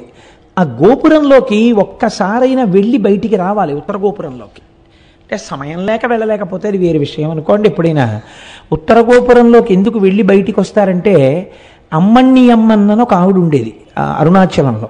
ఆవిడ సంకల్పం చేసింది ఒక రోజున. ఉత్తర దిక్కున అంత పెద్ద గోపురం ఉండేది కాదు అప్పటికి. ఆవిడ ఏమనుకుందంటే, ఈశ్వర, నేను ఐశ్వర్యవంతురాలను కాను, నేను ప్రతి ఇంటికి వెళ్ళి చందా అడుగుతాను, వచ్చినటువంటి డబ్బులతో గోపురం కడతానని ఆవిడ ప్రతి ఇంటి ముందుకి వెళ్ళి నిలబడితే ఇంట్లో ఎక్కడో బీరువా తాళం వేసి లోపల ఉన్న చెస్ట్లో ఎంత డబ్బు ఎన్ని డినామినేషన్స్లో ఉన్నాయో ఆవిడకి కనపడేది. ఆవిడ ఇంటి ముందు నిలబడి, ఉత్తర గోపురం కడదామనుకుంటున్నాను, మీ ఇంట్లో 12,346 రూపాయల 62 పైసలు ఉందిగా బీరువాలో, ఇన్ని 100 కాగితాలు ఉన్నాయిగా, ఇన్ని 50 కాగితాలు ఉన్నాయిగా, గుడి కట్టడానికి చందా ఇయ్యి అనేది. ఇంట్లోకి వెళ్ళి డబ్బులు ఎక్కడితే అంతా ఉండేది. ఇంట్లో ఎక్కడ దాచినా ఆవిడ చెప్పేది. అందుకని ఆవిడ వచ్చేటప్పటికే పట్టుకెళ్ళి చందా ఇచ్చేసేవాడు. అలా ఆ అమ్మణ్యమ్మన్ సంపాదించినటువంటి చందాల రూపంలో వచ్చినటువంటి సొమ్ముతో ఆవిడ పెద్ద గోపురం కట్టింది. ఆ గోపురాన్ని అమ్మణ్యమ్మన్ గోపురం అని పిలుస్తారు ఇప్పటికీ. మీకు బహుశా ఇలా ఎక్కడా ఉండదు, ఒక్క అరుణాచలంలో మాత్రం ఆ గోపురం ఉంటుంది. అది అమ్మవారి అనుగ్రహంతో అటువంటి స్థితి కలిగింది కాబట్టి తప్పకుండా ఉత్తర గోపురంలోంచి ఒకసారి బయటికి వెళ్ళి లోపలికి వస్తూ ఉంటారు. సరే, మీకు ఈ అరుణాచలం దేవాలయంలోకి ప్రవేశించగానే ఒక సుబ్రహ్మణ్యేశ్వర స్వామి వారి యొక్క దేవాలయం కనపడుతుంది. అందులో మనందరం వెళ్ళి దర్శనం చేసుకున్నాం కదండి, వెడుతూనే వెళ్ళాం. ఆ సుబ్రహ్మణ్యేశ్వర స్వామి వారి దేవాలయం ఒక చిత్రమైనటువంటి దేవాలయం. ఎందుచేత అంటే, అరుణగిరినాథుడు అని ఒక మహాభక్తుడు ఒక ఆయన ఉండేవాడు తిరువణ్ణామలైలో. ఆ అరుణగిరినాథరు ఒకానొకప్పుడు చాలా దోషభూయిష్టమైన జీవితాన్ని గడిపాడు అని ఆయన జీవిత చరిత్ర చెప్తోంది. ఎందుచేత అంటే, తల్లిదండ్రులు చనిపోతూ అక్క చెల్లెలకు అప్పచెప్పారు. కానీ ఆవిడ ఎంత కష్టపడి పెంచినా ఈయన మాత్రం దోషభూయిష్టమైనటువంటి నడువడితో ఉండేవాడు. ఆవిడ ఒకసారి నిలదీస్తే తన చరిత్ర గురించి తనకే అసహ్యం వేసి చచ్చిపోతానని ఆయన వెళ్ళి అరుణాచలంలో ఉన్నటువంటి ఒక సుబ్రహ్మణ్యేశ్వర స్వామి వారి గోపురం ఎక్కి ఆ గోపురం మించి కిందకి దూకాడు. కిందకి దూకితే సుబ్రహ్మణ్యేశ్వర స్వామి వారు తన రెండు చేతులతో పట్టుకున్నారు. సుబ్రహ్మణ్యేశ్వర స్వామి వారి యొక్క స్పర్శ కలగడం చేత ఆయన మహాకవి అయిపోయాడు. అరుణగిరినాథర్ అన్న పేరుతో సుబ్రహ్మణ్యుడి మీద ఎన్నో తమిళానికి సంబంధించినటువంటి పత్రికల్ని రచించాడు. అలా రచిస్తే ఆ దేశపు రాజు ప్రౌఢదేవరాయలు అని ఉండేవారు. ఆయన చాలా సంతోషించి తన ఆస్థానంలో ఒక జైనుడు ప్రధానంగా ఉండేవాడు కవిగా. ఆయన్ని సంబంధం అనబడే ఆయన్ని తీసేసి ఈయన్ని ఆస్థాన కవిగా తీసుకున్నాడు. ఈయన పరమభక్తుడై రోజు సుబ్రహ్మణ్యేశ్వర స్వామి వారి దర్శనం చేసి అర్చన చేస్తుండేవాడు. ఈ రాజు ఒక రోజున కోరిక కోరాడు, నాకు సుబ్రహ్మణ్య దర్శనం చేయిస్తావా అని. ఈయన అన్నారు, అరుణగిరినాథర్, సుబ్రహ్మణ్య దర్శనం చేయిస్తాను, కానీ ఆయన తేజస్సుని చూస్తే నీ కళ్ళు మాడిపోతాయి, చూడలేవు అన్నారు. మాడిపోయినా పర్వాలేదు, ఒక్కసారి నాకు ఆయన్ని చూడాలనుంది అన్నాడు. అయితే రా చూపిస్తానన్నారు.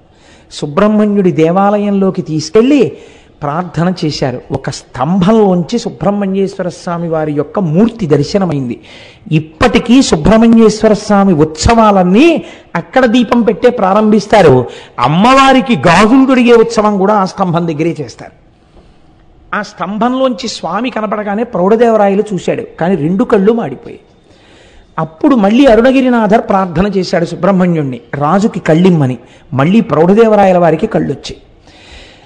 రాయలవారు ఈయన పట్ల ఎంతో ప్రేమ పెంచుకుని జీవితం గడుపుతున్నాడు. ఇది నచ్చలేదు సంబంధానికి. ఈయనకి పరకాయ ప్రవేశం అలవాటు ఉండేది అరుణగిరినాథర్కి. ఈయన ప్రతిరోజు వచ్చి రహస్యంగా ఒక మూల తన శరీరాన్ని వదిలిపెట్టి ఒక చిలుకలోకి ప్రవేశించి దూరంగా వెళ్ళి పారిజాత పుష్పాలు తెచ్చి సుబ్రహ్మణ్యేశ్వర స్వామికి ఆరాధన చేసేవారు. సంబంధంకి ఈ విషయం తెలిసింది, శరీరాన్ని విడిచిపెట్టి చిలుకలోకి దూరి వెడుతుంటాడు అని.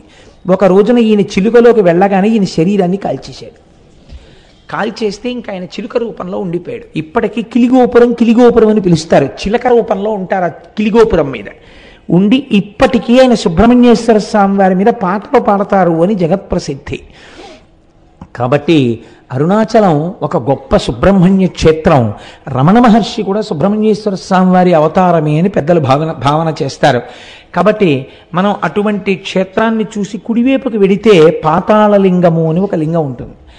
అక్కడ మెట్లు దిగి లోపలికి వెడితే, ఇప్పుడు రమణుల యొక్క సమయంలో ఆయన శిష్యురాలు ఒక ఆవిడ 1,00,000 రూపాయలు పెట్టి ఆ ఆలయాన్ని మళ్ళీ పునర్నిర్మాణం చేశారు. అక్కడ ఒక యోగి యొక్క సమాధి ఉన్నది. ఆ సమాధి మీదనే పాతాళలింగం ఉంటుంది. దాని వెనకాతల ఒకప్పుడు జనసంచారం ఉండేది కాదుట. అక్కడ కూర్చుని రమణ మహర్షి తపస్సు చేస్తుంటే ఆయన తొడల కింద తేళ్లు జెర్రిలు చేరి కొరికేస్తే నెత్తురు కారిపోయి అట్టలు కట్టేసింది. అప్పుడే శేషాద్రి స్వామి వారు, ఇందులో ఒక బ్రాహ్మణ స్వామి ఉన్నాడు, పైకి తీసుకురమ్మని తీసుకుని వస్తే వాహనశాల వెనకాతల కూర్చుని ఆయన మళ్ళీ తపస్సు చేశారు. తర్వాత ఆ క్షేత్రమునకు సంబంధించిన వృక్షం ఆలయానికి మీరు కొంచెం దక్షిణంగా వెడితే కనపడుతుంది, ఇప్ప చెట్టు. ఆ ఇప్ప చెట్టు కింద కూర్చుని కొన్నాళ్ళు తపస్సు చేశారు. కాబట్టి అటువంటి పరమపావనమైనటువంటి క్షేత్రము, అటువంటి పరమపావనమైన పాతాళ శివలింగం ఉన్నటువంటి గుడి. ఇది దాటగానే మీకు ఒక పెద్ద నంది కనపడుతుంది. అది మొదటి నంది అంటారు. ఆ నందిని చూసే మనం అందరం మొదటే పరవశించిపోయింది. ఆ మొదటి నందిని దాటి మీరు ప్రాకారంలోకి వెళ్ళినట్టయితే ఎదురుకుండా అరుణాచలేశ్వరుడు యొక్క దేవాలయం కనపడుతుంది. 3వ ప్రాకారం దాటగానే అరుణాచలేశ్వరుడు యొక్క శివలింగము చాలా పెద్ద శివలింగముగానే ఉంటుంది. చిత్రం ఏమిటంటే, రమణులకు చాలా భక్తులైనటువంటి వారు కొంతమంది అరుణాచలేశ్వర దర్శనం చేసుకోవడానికి గుళ్ళోకి వెళ్ళినప్పుడు శివలింగము యొక్క స్థానములో గొంతుకు కూర్చున్నటువంటి రమణుల యొక్క దర్శనమైంది చాలామందికి. ఆయనకి అభేదమైనటువంటి స్థితిని చేరుకున్నారు.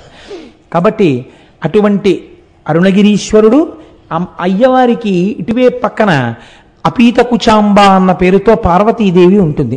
సుబ్రహ్మణ్యేశ్వర స్వామి వారికి పాలివ్వడం కూడా మానేసి ఒకానొకనాడు కైలాస పర్వతం మీద కూర్చున్నటువంటి పరమశివుడి యొక్క కన్నులు వెనక నుంచొచ్చి పరిహాసానికి మూసిన కారణం చేత లోకమంతా చీకటి అలుముకుంటే, ఎదరా రాక్షస సంహారం అవన్నీ వస్తాయి, అప్పుడు దాన్ని వివరాలు పూర్తిగా విందురు గాని, లోకమంతా చీకటి అలుముకుంటే తద్దోష పరిహారార్థమని అమ్మవారు తపస్సు చేసి పచ్చయ్యమ్మన్న పేరుతో ఆ అరుణగిరియందు వెలసి ఈశాన్యలింగానికి వెళ్ళేటప్పుడు బస్ స్టాండ్కి వచ్చే 2వ వైపు రోడ్లోకి వస్తున్నప్పుడు పచ్చయ్యమ్మన్ గుడి కనబడుతుంది.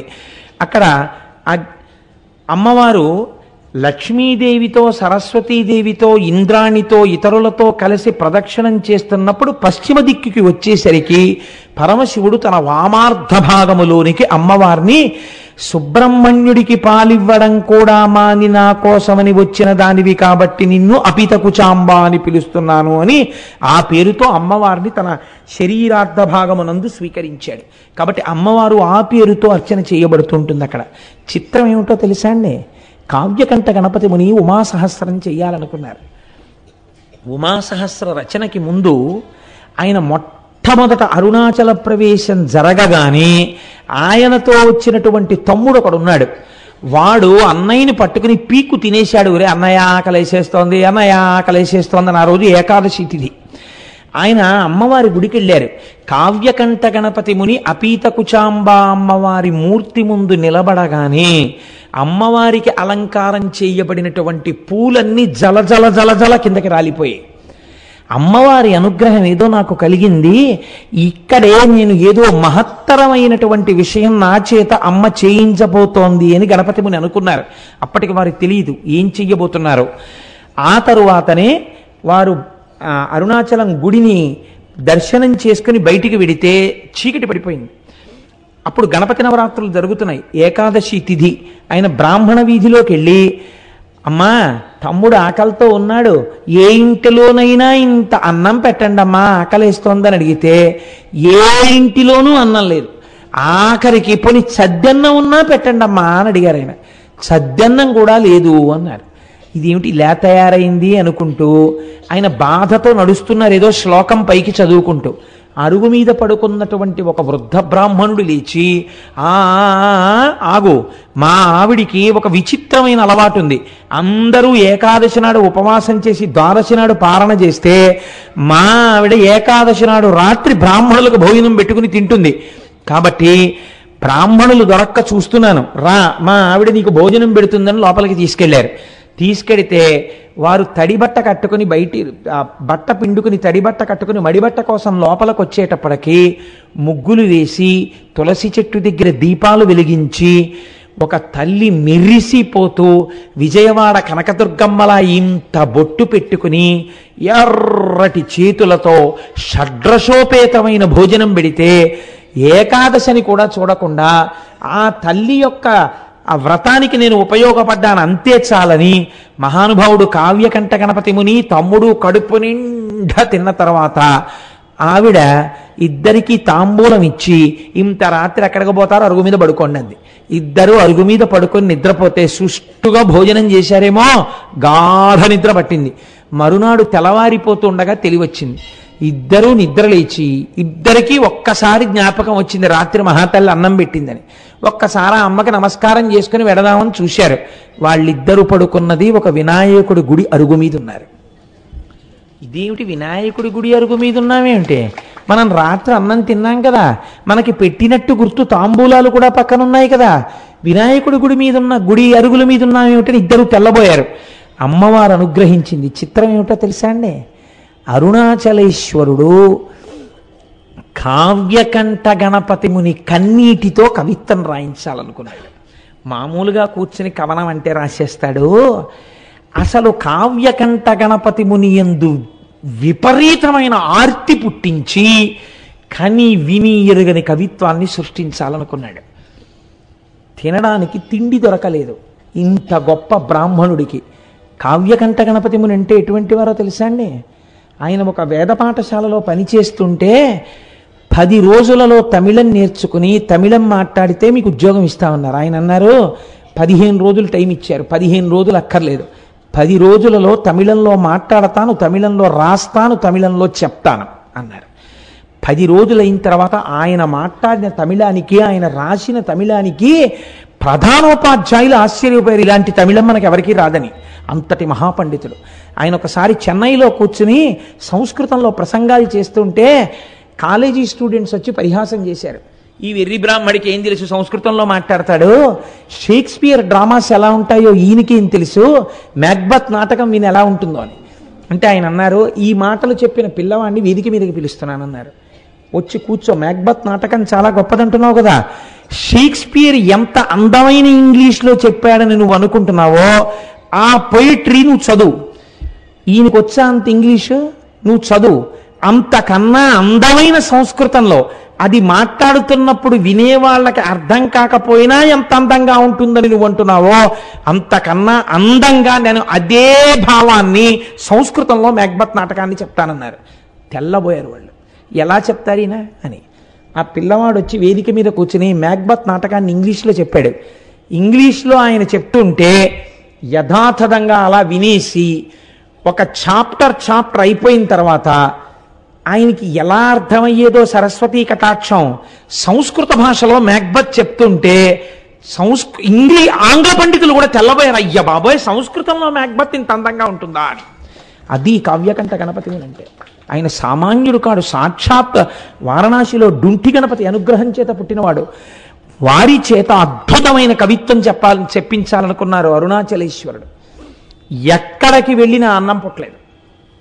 ఆఖరికి ఇళ్ళకెళ్ళి వారాలు అడిగారు, పోని వారానికి ఒక్కరోజు మీ ఇంటికి వస్తాం, భోజనం పెడతారా అని. వారానికి 4 రోజులు దొరికాయి, అది కూడా రోజు విడిచి రోజు రాత్రిళ్ళు భోజనం దొరకలేదు. తమ్ముడు ఆకలో ఆకలో అని ఏడుపు. అరటిపళ్ళు కొనుక్కోరా అని డబ్బివ్వడానికి కానీ లేదు ఆయన దగ్గరే.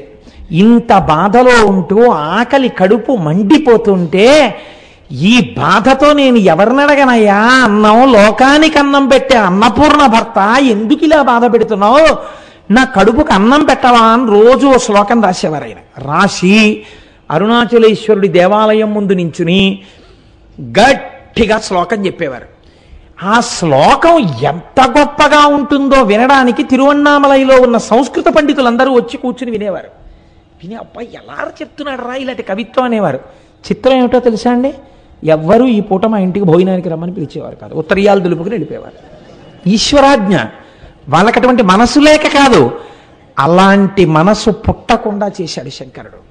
అలా తప్పిస్తే తప్ప అటువంటి కవిత్వం రాదని హరస్తుతి అని పేరు పెట్టారు. ఆయన పెట్టి శరన్నవరాత్రులు అయ్యాక మొదలుపెట్టారు. కార్తీక మాసంలో కృత్తికా దీపోత్సవానికి 1 వారం రోజుల ముందు దాన్ని ఆపారు. చిట్ట చివరి రోజున ఆయన అన్నారు, ఈశ్వర, రేపటి రోజున ఇన్నాళ్లుగా నేను చెప్పిన కవిత్వపు ఆఖరి శ్లోకంతో నీకు చెప్తాను. అన్నం పుట్టిందా? పుట్టింది. పుట్టకపోతే నన్ను ఇలా ఉంచాలని నువ్వు అనుకుంటున్నానని కళ్ళంబట నీళ్లు వరదలై కారుతుండగా ఏడుస్తూ ఆ శ్లోకాలు చెప్పారు. అవి వినడానికి భగవాన్ రమణులు కూడా ఆ రోజు దేవాలయానికి వచ్చి కూర్చుని విన్నారు. తెలుసా అండి, ఎప్పుడు ఎక్కడా నిలబడనటువంటి వారు తాను బ్రహ్మజ్ఞానినని తెలిసిపోతుందని ఒక పిచ్చివాళ్ళ తిరిగే శేషాద్రి స్వామి గుళ్ళోకి వచ్చి కూర్చుని అరుగెక్కి కూర్చుని విన్నారు ఆ రోజున ఆ కవిత్వాన్ని.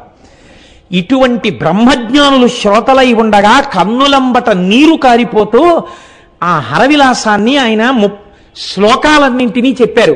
చెప్పి ఏడిస్తే ఆఖరి శ్లోకం అయిపోగానే ఊళ్ళో ఉన్న పెద్దలందరూ వచ్చి ఆయన కాళ్ళ మీద పడిపోయారు. పడిపోయి, మహానుభావ, మీరు మా ఊరు విడిచిపెట్టి వెళ్ళడానికి వీల్లేదు, మా ఊళ్ళో ఉన్న సంస్కృత పాఠశాలలో మీకు అధ్యాపక వృత్తిని ఇస్తున్నాం, మీరు హాయిగా ఇక్కడుండి గొప్ప జీతం ఇస్తాం, మీరు వంట చేసుకోకండి, మా ఇంటికి రండి అంటే మా ఇంటికి రండి అని వీళ్ళకి పిలిచి భోజనాలు పెట్టేవారు. ఇటువంటి కవిత్వం మళ్ళీ రాదు, ఇటువంటి మహాపురుషుడు పుట్టడనేమో. ఈశ్వరుడు అక్కడ అరుణాచలేశ్వరుడు ఆయన చేత ఇది రచింపచేశాడు. 2, అదే కావ్యకంఠ గణపతి ముని మామిడి గుహ అని ఒక గుహ ఉంది. ఆ గుహలో కూర్చుని ఉమాసహస్రం రాస్తున్నారు. ఉమాసహస్రం రాస్తున్నప్పుడు ఆయన ప్రతిజ్ఞ చేశారు, ఇన్ని రోజులలో నేను ఇది పూర్తి చేసేస్తాను అని. ఇంకొక 2-3 రోజుల్లో పూర్తి చెయ్యాలి, 1000 శ్లోకాలు పూర్తి చెయ్యాలి. ఈలోగా వేలు మీద గోరు చుట్టు పుట్టింది. ఎంత బాధ, ఎంత నొప్పి అంటే పెన్ను కూడా ఇలా పట్టుకోలేని స్థితి వచ్చింది. ఆ రోజు రాత్రి పడుకున్నారు. నాకు జ్ఞాపకం ఉన్నంత వరకు నేను ఎప్పుడో చదివాను నాయన పుస్తకాన్ని, ఆ పుణ్యకోటి అనుకుంటాను ఆ వైద్యుడి పేరు. ఆ పుణ్యకోటి అనబడేటటువంటి వైద్యుడి కలలోకి పరమశివుడు వెళ్ళాడు. ఓరి, నువ్వు పడుకోవడం కాదు, నీ పేరుకు తగిన వాడవు కా, అదిగో అక్కడ అరుణాచలంలో చూత గుహలో ఒక మహానుభావుడు ఉమాసహస్రం రచిద్దామని కూర్చున్నాడు. వేలు మీద గోరు చుట్టు పుట్టింది, శస్త్రచికిత్స చేసి ఆయనకి స్వస్థత కలిగించని చెప్పాడు. వెతుక్కుంటూ డాక్టర్ గారు ఆపరేషన్ ఎక్విప్మెంట్ అంతా పట్టుకుని కొండెక్కాడు. ఎక్కితే అక్కడ కావ్యకంఠ గణపతి ముని కనపడ్డారు గోరు చుట్టుతో. ఆ గోరు చుట్టు ఆపరేట్ చేశారు. ఇవాళ రాత్రి 12 గంటలకి పూర్తవ్వాలి ఉమాసహస్రం. రాత్రి 9 ఎంతో అయింది. భగవాన్ రమణులు వచ్చి గుహలో ఒక అరుగు మీద పడుకున్నారు. మొదలు పెడితే కవనం వెళ్ళిందండి ఆయనకి 1000 శ్లోకాల ఉమాసహస్రం. ఖచ్చితంగా 12 గంటలు అవడానికి కొద్ది నిమిషాల ముందు ఉమాసహస్రం పూర్తయిపోయింది. ఆశువుగా పూర్తయిపోయిన తర్వాత రమణ మహర్షి లేచారు. లేచి, రాసుకున్నావా చెప్పిందంతా అన్నారు. ఆయనే అరుణాచలేశ్వరుడై ఈయన చేత పలికించారు. మీరే పలికించారని గణపతి ముని నిర్ధారించారు. అటువంటి అద్భుతమైన సంఘటనలకు ఆలవాలము అరుణాచలము. మనం ఇవాళ చదువుకుంటున్నటువంటి వాటిల్లో చాలా భాగాలు అరుణాచలేశ్వరుడు, అపీత కుచాంబ వాళ్ళిద్దరి అనుగ్రహంగా వెలిగించబడ్డవే. ఆ సుబ్రహ్మణ్యేశ్వర స్వామి వారి యొక్క అనుగ్రహంగా వెలిగించబడ్డవే. ఇక్కడే ఒక చిత్రమైనటువంటి విషయాన్ని మీకు విజ్ఞాపన చేస్తాను నేను. వల్లాల గోపురము అని చెప్పి ఒక పెద్ద గోపురం, ఆ లోపలికి వెడుతున్నప్పుడు తూర్పు గోపురాన్ని దాటి వెళుతున్నప్పుడే ఈ కిలి గోపురం అందులోనే ఉంది అని ఈ చిలుక. ఆ రాజు ఈ వల్లాల రాజు గారికి మల్లమాదేవి సల్లమాదేవి అని ఇద్దరు భార్యలు. వీళ్ళ పేర్లు మారే. కొన్ని కొన్ని పుస్తకాల్లో ఈవిడ పేరుని ఇంకొక పేర్లు కూడా వాడారు. కానీ పేరుతో నిమిత్తం ఏముంది? మనకి కావలసినది విషయము యథార్థమైనది కావాలి. ఎక్కడ చెప్పిన వృత్తాంతం మాత్రం ఇదే చెప్పారు. ఈయనకి బిడ్డలు లేరు, బిడ్డలు కావాలని పరితపిస్తున్నాడు. అరుణాచలేశ్వరుణ్ణి సేవిస్తున్నాడు. అరుణాచలాన్ని తిరువన్నామలైని రాజధానిగా చేసుకుని పరిపాలన చేస్తున్నాడు. అటువంటి సమయంలో ఒకరోజు కైలాసం నుంచి పరమశివుడు తన ప్రమదగణాలన్నింటితో కలిసి వచ్చాడు. అందరూ జంగమ వేషాలు వేసుకున్నారు. జంగమలందరూ తిరువన్నామలైలో ఉన్నటువంటి కళావంతుల ప్రతి స్త్రీ ఇంటికి వెళ్ళిపోయారు. పరమశివుడుగా ఉన్న జంగమ వెళ్ళడానికి ఒక్క కళావంతుల ఇల్లు, ఒక్క నృత్య కళాకారుని ఉన్న ఇల్లు లేకుండా చేశాడు. రాజు దగ్గరికి వస్తే రాజు జంగమదేవరిని చూసి సంతోషపడిపోయి కాళ్ళ మీద పడ్డాడు. మహానుభావా, నీకేం కావాలన్నాడు. నాకొక్క కళావంతుల స్త్రీ కావాలి, నృత్యం చెయ్యాలన్నాడు. రాజు వెళ్ళి వెతికి తెమ్మన్నాడు. ఎవ్వరూ లేరు. ప్రమథగణాలు ఆ జంగమదేవర్ల వేషంలో అప్పటికే ప్రతి ఇల్లు చేరిపోయారు. అయ్య బాబోయ్, వచ్చినవాడు జంగమదేవర శివస్వరూపుడు, నా మాట ఎలా నిలబడుతుందని బెంగెట్టుకున్నాడు. ఆయన రెండవ భార్య సల్లమాదేవి అంది, మీరు బెంగ పెట్టుకోకండి, మీ మాట నిజం చేస్తాను, నేనే వెళ్ళి ఆ జంగమ ముందు నాట్యం చేస్తానంది. రాజు వెళ్ళమన్నాడు. జంగమ నిద్రపోతున్నాడు. ఈవిడ వెళ్ళేటప్పటికి ఆవిడ, నేను నీ దగ్గర నాట్యం చెయ్యడానికి వచ్చాను అని తాకి లేపింది. ఇలా ముట్టుకోగానే ఒక పసిపిల్లవాడై ఆ తల్పం మీద ఏడ్చాడు శంకరుడు. ఆ పిల్లవాడిని చేతులతో పట్టుకుని, మనకి బిడ్డలు లేనటువంటి బాధని ఈశ్వరుడు తీర్చాడు మహారాజా, ఈ పిల్లవాడిని స్వీకరించండి అని చేతిలో పెట్టింది. చేతిలో ఆ పిల్లవాడిని ఇలా పట్టుకుంది. ఇలా పట్టుకునేటప్పటికి ఆ పిల్లవాడు అంతర్ధానం అయిపోయాడు. అంతర్ధానమై శంకరుడిగా ప్రత్యక్షమై, నాకు నా శరీరము పడిపోయిన తరువాత తదనంతరము కర్మ చెయ్యడానికి కొడుకు లేడని బెంగ పెట్టుకుని నన్ను ఉపాసన చేశావు కనుక నీకు ప్రతి సంవత్సరం నీ శరీరము పడిపోయిన తరువాత నీకు తద్దినాన్ని నేనే పెడతాను అని ప్రతిజ్ఞ చేశాడు. మీకు చిత్రం ఏమిటో తెలుసా అండి? మాఘమాసంలోనే ఆయన తిథి వస్తుంది, వల్లాల రాజు గారి తిథి. వచ్చిన రోజు తెల్లవారుజామునే గుడి తలుపులు తెరిచి అర్చకులు వెళ్ళి చెప్తారు, ఇవాళ మీ తండ్రి గారైనటువంటి వల్లాల రాజు గారు శరీరాన్ని విడిచిపెట్టినటువంటి తిథి. ఆయన కుమారుడైన అరుణాచలేశ్వర, నీవివాళ తద్దినం పెట్టాలి అని చెప్తారు. చెప్పి స్వామివారు అమ్మవారు పల్లకి ఎక్కి తద్దినం పెట్టడం కోసమని పల్లికొండ పట్టు అనబడేటటువంటి ఆయన శరీరం అంత్యేష్టి జరిగినటువంటి ప్రదేశానికి పల్లకి వెడుతుంది. వెళ్ళి పీటల మీద అరుణాచలేశ్వరుడు అపీత కుచాంబ కూర్చుని తద్దిన కార్యాన్నంతటినీ వీళ్లే పెడతారు. వీళ్లే పెట్టి స్నానం చేసి మళ్ళీ గుళ్ళోకి ప్రవేశించొచ్చి కూర్చుంటాడు. ఇప్పటికిట 600 సంవత్సరాలైందిట. 600 సంవత్సరాలుగా వల్లాల మహారాజు గారికి తద్దినం అరుణాచలేశ్వరుడే పెడుతున్నాడు. ఎంతటి కారుణ్యమూర్తో చూడండి. ఎక్కడైనా విన్నామా మనం ఇటువంటి సంఘటన? ఇది అరుణాచలం అంటే. అరుణాచలం వెళ్ళి అడగని వాడిది పాపం తప్ప, అరుణాచలం వెళ్ళినటువంటి వాడికి, అరుణాచలం వెళ్ళి ప్రార్థించిన వాడికి సాధారణంగా కోరిక తీరకపోవడం అన్నది ఉండదు. అంత పరమపావనమైనటువంటి క్షేత్రము ఆ క్షేత్రము, అరుణాచల క్షేత్రము. ఇక్కడే కార్తీక పూర్ణమి నాడు, మహాశివరాత్రి నాడు శివలింగము వెలిసిన ప్రాంతం అదే. ఇక్కడండి చాలా మంది సిద్ధ పురుషులు ఈ కొండల్లో తపస్సు చేస్తూ ఉంటారు. వాళ్ళు ఒక్కొక్కసారి రాత్రి వేళ కొండ దిగుతారు అన్నారు. నేను లోపల అనుకున్నాను, నిజంగా అలా సిద్ధ పురుషులు వస్తూ ఉంటారా అనుకున్నాను. ఒక ఆయన అప్పుడే అంత డొంకల్లోంచి వస్తున్నారు. వస్తుంటే ఈయన గభాలను ఆపి వస్తున్నారా అని ఆయనతో ఏదో మాట్లాడారు. నేను తెల్లబోయిన సన్నివేశం మీకు చెప్తున్నాను. గోళ్ళు ఇలా తిరిగిపోయి ఉన్నాయి. అంటే ఎన్నేళ్ల నుంచి జరుగుతోందో ఆ తపస్సు అయింది. ఆయన బహుశా మాకు దర్శనం ఇవ్వడానికే కిందకొచ్చి ఉండి ఉండవచ్చు. మీకు నేను ఒక పరమ సత్యాన్ని ఇవాళ చెప్తున్నాను, మీరు నన్ను నమ్మండి, నేను అబద్ధం చెప్పట్లేదు. ఆయన నన్ను అడిగారు, పక్కకి తీసుకెళ్లి గిరి ప్రదక్షిణం చేస్తుంటే, మీకు రమణులంటే ఎందుకు ఇంత ఇష్టం అని అడిగారు. అడిగితే ఏదో పుస్తకాల్లో చదువుకున్న 4 మాటలు తప్ప నాకేం తెలుసు కనుక ఆ రమణులు అంతటి వారండి, రమణులు ఇంతటి వారండి, నేను చదువుకున్నవేవో చెప్పా. ఆయన అన్నారు, మీరు చెప్పినట్టు రమణుడు గొప్పవాడు కాడు, రమణుడు దొంగ, రమణుడు స్వార్థపరుడు. లేకపోతే రమణుడి కోసం కొన్ని వేల మంది వచ్చారు అరుణాచలం. ఎవరికి ఇచ్చాడు మోక్షం? వాళ్ళ అమ్మగారికి ఇచ్చాడు. వాళ్ళ అమ్మగారికి మోక్షం ఇవ్వడం గొప్ప, స్వార్థం కాదా అంటే నేనన్నాను, లేదండి ఆయనతో పాటే ఉన్న ఇంకొక ఆయనకు కూడా ఇవ్వబోయారు, ఆయన జీవుడేమో జారిపోయాడు, ఇవ్వలేకపోయారు అన్నాను. అంటే ఆయన అన్నారు, అది కాదు, రమణులు వాళ్ళ తల్లి గారికి మోక్షం ఇవ్వడాన్ని మీరు సమర్థించడానికి మీకేమన్నా ఆధారం ఉందా అన్నారు నా దగ్గర.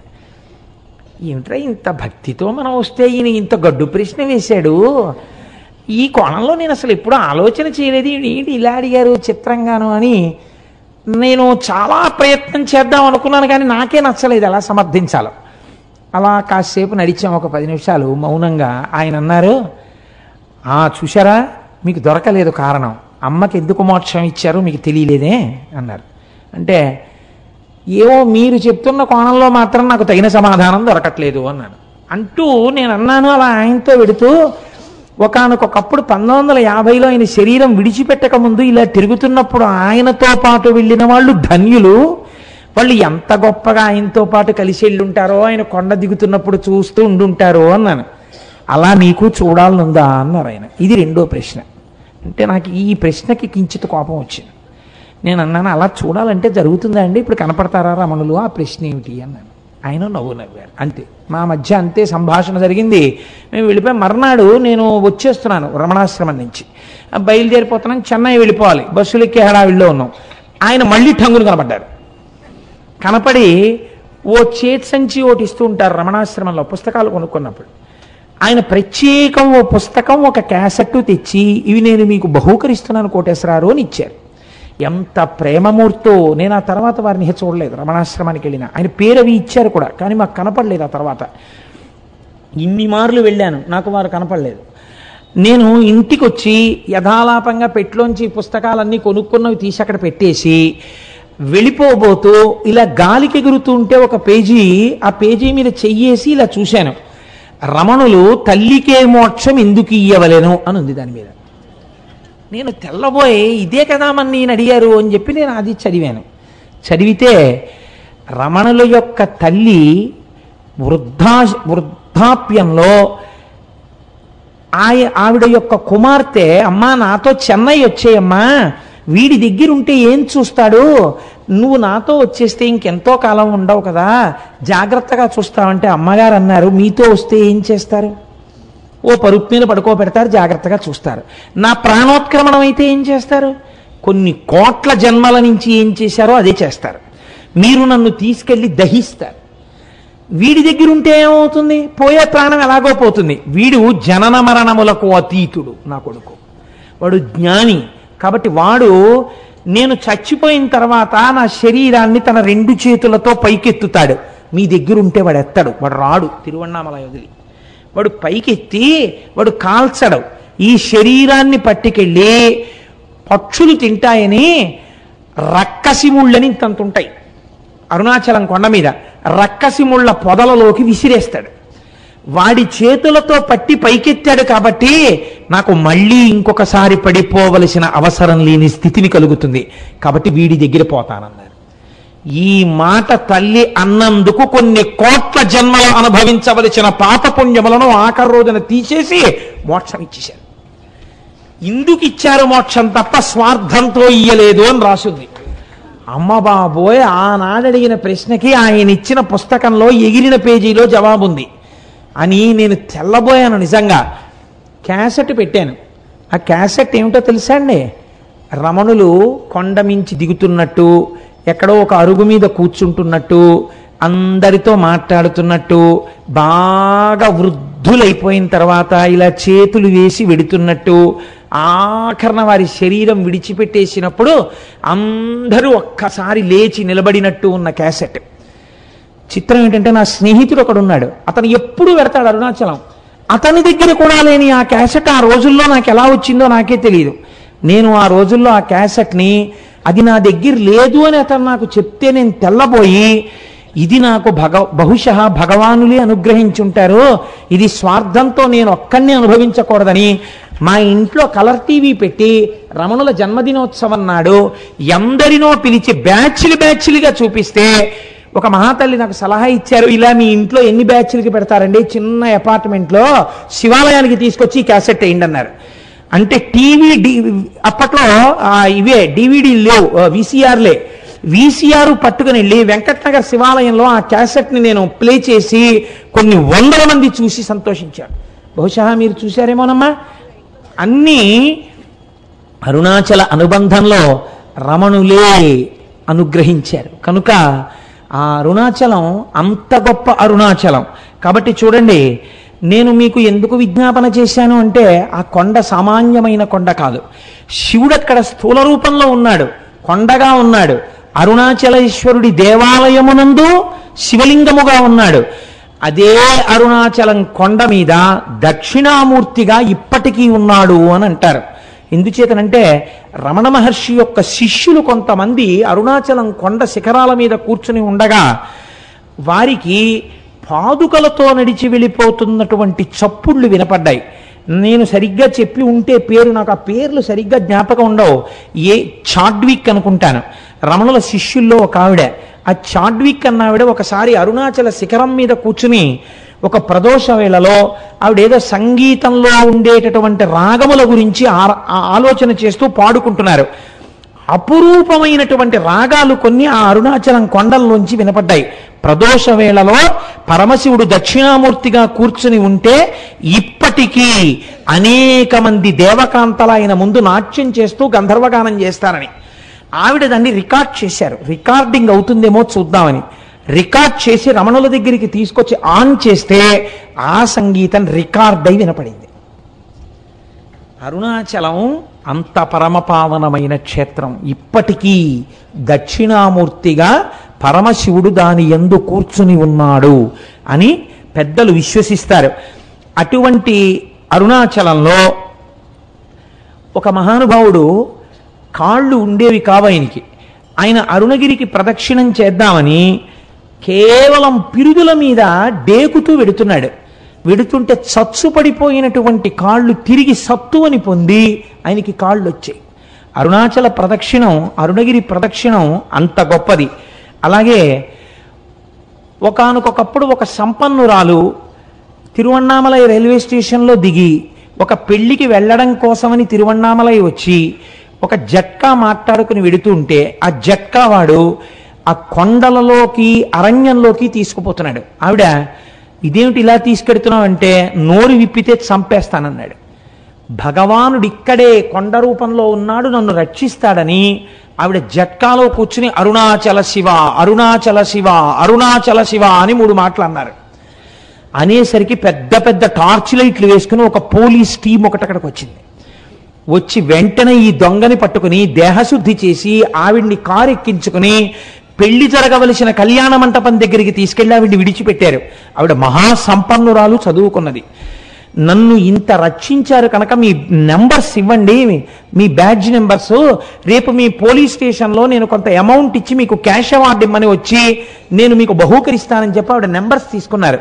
తీసుకున్న రాత్రి పెళ్లికి అటెండ్ అయ్యి మర్నాడు తన బంధువులతో కలిసి పోలీస్ స్టేషన్కి వెళ్ళి నిన్న రాత్రి నన్ను కొంతమంది పోలీసులు రక్షించారు, వాళ్ళ నెంబర్లు ఇవి, వాళ్ళకి క్యాష్ అవార్డు ఇవ్వండి అని చెప్పి ఆవిడ ఇస్తే తమిళనాడు పోలీసు సర్వీస్లో ఈ నెంబర్లు ఉన్న పోలీసులు లేరమ్మా, ఈ నెంబర్లు లేవని చెప్పారు. పరమశివుడే ఆ రూపంతో వచ్చి ఆవిడ్ని రక్షించాడు ఆ రోజున.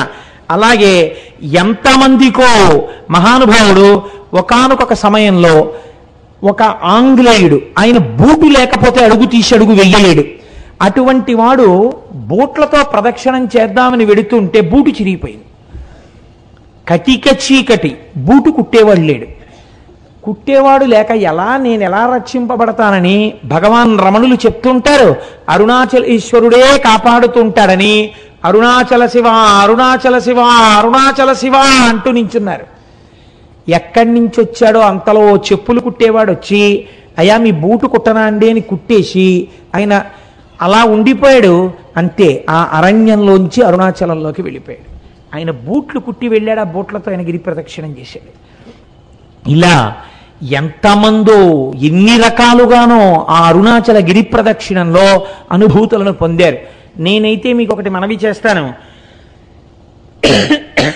ఇప్పటికీ అరుణాచలంలో మనకు ఒక ఆశ్చర్యమైన సంఘటన కనపడుతుంది. మీకు ఏ దేవాలయంలో ఎవ్వరూ కూడా 5 పైసలు వెయ్యండి అని అడగారు. నాకు ఇప్పటికీ చాలా ఆశ్చర్యంగా ఉంటుంది. 150 మంది వెళ్ళామనుకోండి, సాధారణంగా వాళ్ళు ఏమనుకుంటారు, 150 మంది వచ్చారు మీ గోత్రనామాలు చెప్పండి అనాలి. వాళ్ళు అనరు.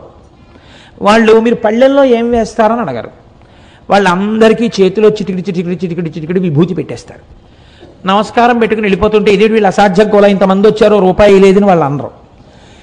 అర్ధరాత్రి 1 గంటకి 2 గంటలకి ఒకే ఒక విదేశీ వనిత వర్షం పడుతుంటే అరుణాచలానికి గిరి ప్రదక్షిణం చేస్తూ వెళ్ళిపోతూ ఉంటుంది.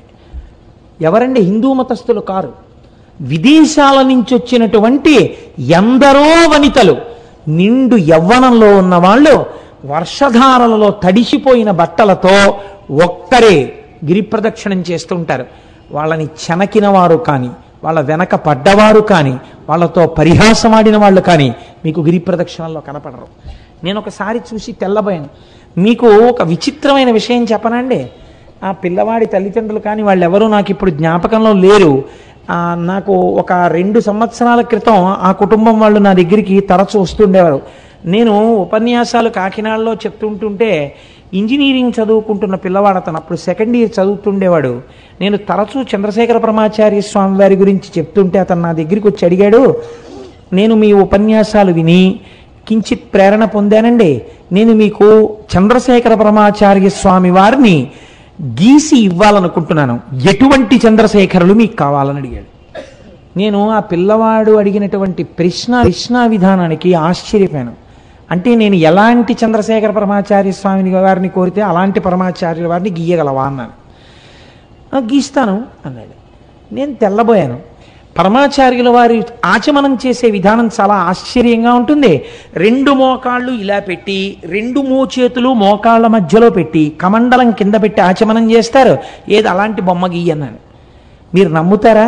అతను ఒక వైట్ కార్డ్బోర్డు మీద పెన్సిల్తో చక్ చక్ చక్ చక్ చక్ చక్ గీసాడు. అది గీసేసి నాకు బహూకరించాడు, పేరు రాసి. నేను తెల్లబోయి అది ఫోటో కట్టించుకుని ఇంట్లో పెట్టుకుంటే ఇప్పుడు సుబ్రహ్మణ్యోత్సవాలకి రాబోతున్నటువంటి స్వరూపానందేంద్ర సరస్వతి స్వామి వారు భిక్షకి మా ఇంటికి వచ్చారు. ఆయన వస్తూనే తిన్నగా ఫోటో దగ్గరికి వెళ్ళిది ఎక్కడిది నీకని అడిగారు. అడిగితే నాకు ఒక ఇంజనీరింగ్ స్టూడెంట్ గీశాడండి అన్నాను. నువ్వు ఏం అనుకోకపోతే ఇది నాకు ఇచ్చేయగలవా అని అడిగారు. తప్పకుండా తీసుకోండి స్వామి అన్నాను. ఆయన వెంటనే తీసుకుని కళ్ళకద్దుకుని తన పరివారానికి ఇచ్చి ఇది మన పీఠానికి చేర్చండి అని ఇచ్చారు. ఆ పిల్లవాడు అరుణాచలం వెళ్ళి నాకు ఫోన్ చేశాడు, నేను అరుణాచలం వచ్చానండి గిరి ప్రదక్షిణం చేయడానికి కోటేశ్వరారు, ప్రారంభం చేస్తున్నానండి అని. ఆ తర్వాత ఒక 4 రోజులు పోయిన తర్వాత నా దగ్గరికి ప్రసాదం పట్టుకుని వచ్చాడు. అతను ఎప్పుడు వెళ్ళాడు గిరి ప్రదక్షిణానికి? మంచి రోహిణీ కార్తెలో వెళ్ళాడు. వెళ్ళి తెలియక చిన్నపిల్లవాడు కదా, విని విని విని విని ఉన్నాడు. ఆ భక్తి పెంచేసుకున్నాడు. ఉదయం 8 గంటలకు బయలుదేరాడు. ఆది అన్నామలై దేవాలయం దగ్గరికి వెళ్ళేటప్పటికి 11 అయింది. అరికాళ్ళన్నీ బొబ్బలెక్కిపోయాయి. ఇంకా కాలు ఇలా పడలేదు. అయ్యయ్యో, నేను ఇంత పూనికతో వచ్చాను, నేను ప్రదక్షిణం చెయ్యలేనా అని ఒక చెట్టు కింద కూర్చుని ఏడ్చేట. ఆ ఏడవడమే క్షణం ఆకాశం అంతా మేఘాలు పట్టి వర్షం ధారల కింద పడిపోయి చల్లబడిపోతే అతను గిరి ప్రదక్షిణం చేసి నాకు అరుణాచలం నుంచే ఫోన్ చేశాడు, నేను ఇటువంటి అనుభూతిని పొందాను కోటేశ్వరారు, ప్రసాదం పట్టుకుని మీ ఇంటికి వస్తున్నానని నాకు పట్టుకొచ్చి ప్రసాదం ఇచ్చాడు. తరచూ నా దగ్గరికి వస్తుండేవాడు ఆ కుర్రవాడు. తర్వాత ఉద్యోగం వచ్చినప్పుడో ఎప్పుడో కూడా నా దగ్గరికి వచ్చాడు. నా దగ్గరికి నేను కొంచెం వచ్చేవాళ్ళని ఎందుకు అనాలి, నాకే జ్ఞాపక శక్తి తక్కువ, గుర్తుండదు. ఇప్పుడు పాపం ఎక్కడికి వెళ్తున్నానని చెప్పాడో, ఎక్కడ ఉద్యోగానికి వెళ్ళాడో. కానీ ఆ పిల్లవాడు ఈ పరమ పవిత్రమైన ఉపన్యాసంలో స్మరింపబడడం చేత అతని జీవితం ఈశ్వరుడి చేత చక్కగా రక్షింపబడుతుంది. కాబట్టి నాకే ఎన్ని అనుభూతులు ఉన్నాయో అరుణాచల క్షేత్రంతో, తెలిసి తెలియని నేను 4 మాటలు చెప్తే నమ్మి వెళ్ళిన వాళ్ళు భక్తి వలన ఎన్ని అనుభవించారో అరుణాచల క్షేత్రంలో. కాబట్టి ఆ అరుణాచలం కొండయందు నమ్మకం పెట్టుకొని ఆ అరుణాచలం వెళ్ళి మీరు ఆ కొండల కింద చూస్తుంటే ఎన్ని తీర్థాలు కనపడతాయో, ఎన్ని చెరువులు కనపడతాయో. చిత్రం ఏమిటో తెలుసా అండి? అరుణాచలానికి ఏకకాలమునందు ప్రదక్షిణం చేస్తారు. ఒకటి మనుష్యులు చేసేటప్పుడు ఎడం పక్క నుంచి తిరుగుతారు, దేవతలు కుడి పక్క నుంచి వస్తారు. అందుకే వాళ్ళకి అడ్డెళ్ళకూడదని చెప్పి అటు వెళ్ళొద్దంటారు కుడి పక్కకి. అరుణాచలగిరి ప్రదక్షిణం చేసేటప్పుడు ఒక మర్యాద ఉంది శాస్త్రంలో. మనంతట మనం తగిలించుకోవడం కాదు, నిజంగా బాగా భక్తులని రుజువేమి అంటే ఎవరైనా గిరి ప్రదక్షిణం చేసేటటువంటి సమయంలో ఒకవేళ వాళ్ళ యొక్క కాలు కానీ వేలు కానీ తెగి నెత్తురు ధారలై కారితే వేరొకరికి ఆ రక్తధారని ఆపే అధికారము లేదు. సాక్షాత్తు శ్రీ మహాలక్ష్మి వచ్చి తన పట్టు చీర కొంగు చింపి కట్టుకడుతుంది అని ప్రమాణం. ఇది ఎంత నిజమో మీకు చెప్పనండి. నేను ముత్యాల సత్యనారాయణ ఇక్కడే ఉన్నాడు, మాతో హరిప్రసాద్ గారని డిప్యూటీ మేనేజర్ క్వాలిటీ కంట్రోల్ చేశారు మాకు. ఇవాళ పొద్దున్న కూడా వారు నాకు ఫంక్షన్లో కనబడ్డారు. ఆయన మొదటిసారి అరుణాచలం వచ్చారు భార్యతో, గిరి ప్రదక్షిణం చేస్తున్నారు. ఇలా గుళ్ళోకి వెళ్ళి బయటికి వస్తున్నారు ప్రదక్షిణం చేస్తూ. అసలు అంత దెబ్బ తగిలే అవకాశం లేదండి. ఆవిడ కాలు వేలు తెగిపోయి నెత్తురు కారింది, పెద్ద మడుగు కట్టింది, అంత రక్తం కారిపోయింది. అడిగిపోయాడు మా సత్యనారాయణ. ఇప్పటికీ నాతో మొన్న కూడా అన్నారు హరిప్రసాద్ గారు, నేను ఆశ్చర్యపోయేది కోటేశ్వరరావు, నేను ఎంత ప్రయత్నించా కానీ రక్తధార ఎక్కడి నుంచి వచ్చిందోనయ్యా. ఓ పెద్ద ఆవిడ కొండలోంచి పరుగు పరుగున వచ్చింది, వచ్చి ఉండవయా అని గబక్క లోపలికెళ్ళి 4 ఆకులు తీసుకొచ్చి పిండిందిలాగా, పిండగానే రక్తం కట్టేసింది. ఆవిడ కొంగు చింపి కట్టు కట్టిందయా. ఎంత ఆశ్చర్యం. డాక్టర్ దగ్గరికి తీసుకెళ్తే ఏం కలర్ తగ్గిపోతుందని కుట్లేసాడు, తగ్గిపోయింది. ఎంత చిత్రం అన్నారు. అయ్యా మీరు ఎంత భాగ్యవంతులండి, మీ ఆవిడ ఎంత పుణ్యం చేసుకున్నదో, ఎంత మంచి హృదయమో. కాకపోతే ఆవిడికి లక్ష్మీదేవే కట్టు కట్టిందండి. మీరు నమ్మండి, స్కాంద పురాణం అలా చెప్పిందని చెప్పాను నేను. ఏం సత్యనారాయణ నిజమా కదా? లేచి నిలబడి చెప్పు, లేకపోతే నేను అబద్ధం చెప్పాను అనుకుంటారు. నిజమా కాదా? కూర్చో అంటే ఏమిటి, నువ్వు వెళ్ళిన ఈ పాటికే నీకు ఇన్ని అనుభవాలు ఉన్నాయని మీరు అనుకుంటారేమో అన్న భయం. ఇవన్నీ నేనేదో చెప్పేస్తున్నాడు, ఏదో చెప్పమన్నాం కదా అని వీడు చాలా చెప్పేస్తున్నాడు రో, ఇంకా నమ్మచ్చా నమ్మకూడదా అనుకుంటారేమో నా భయం. అందుకని సాక్ష్యాలు ప్రవేశపెట్టాను.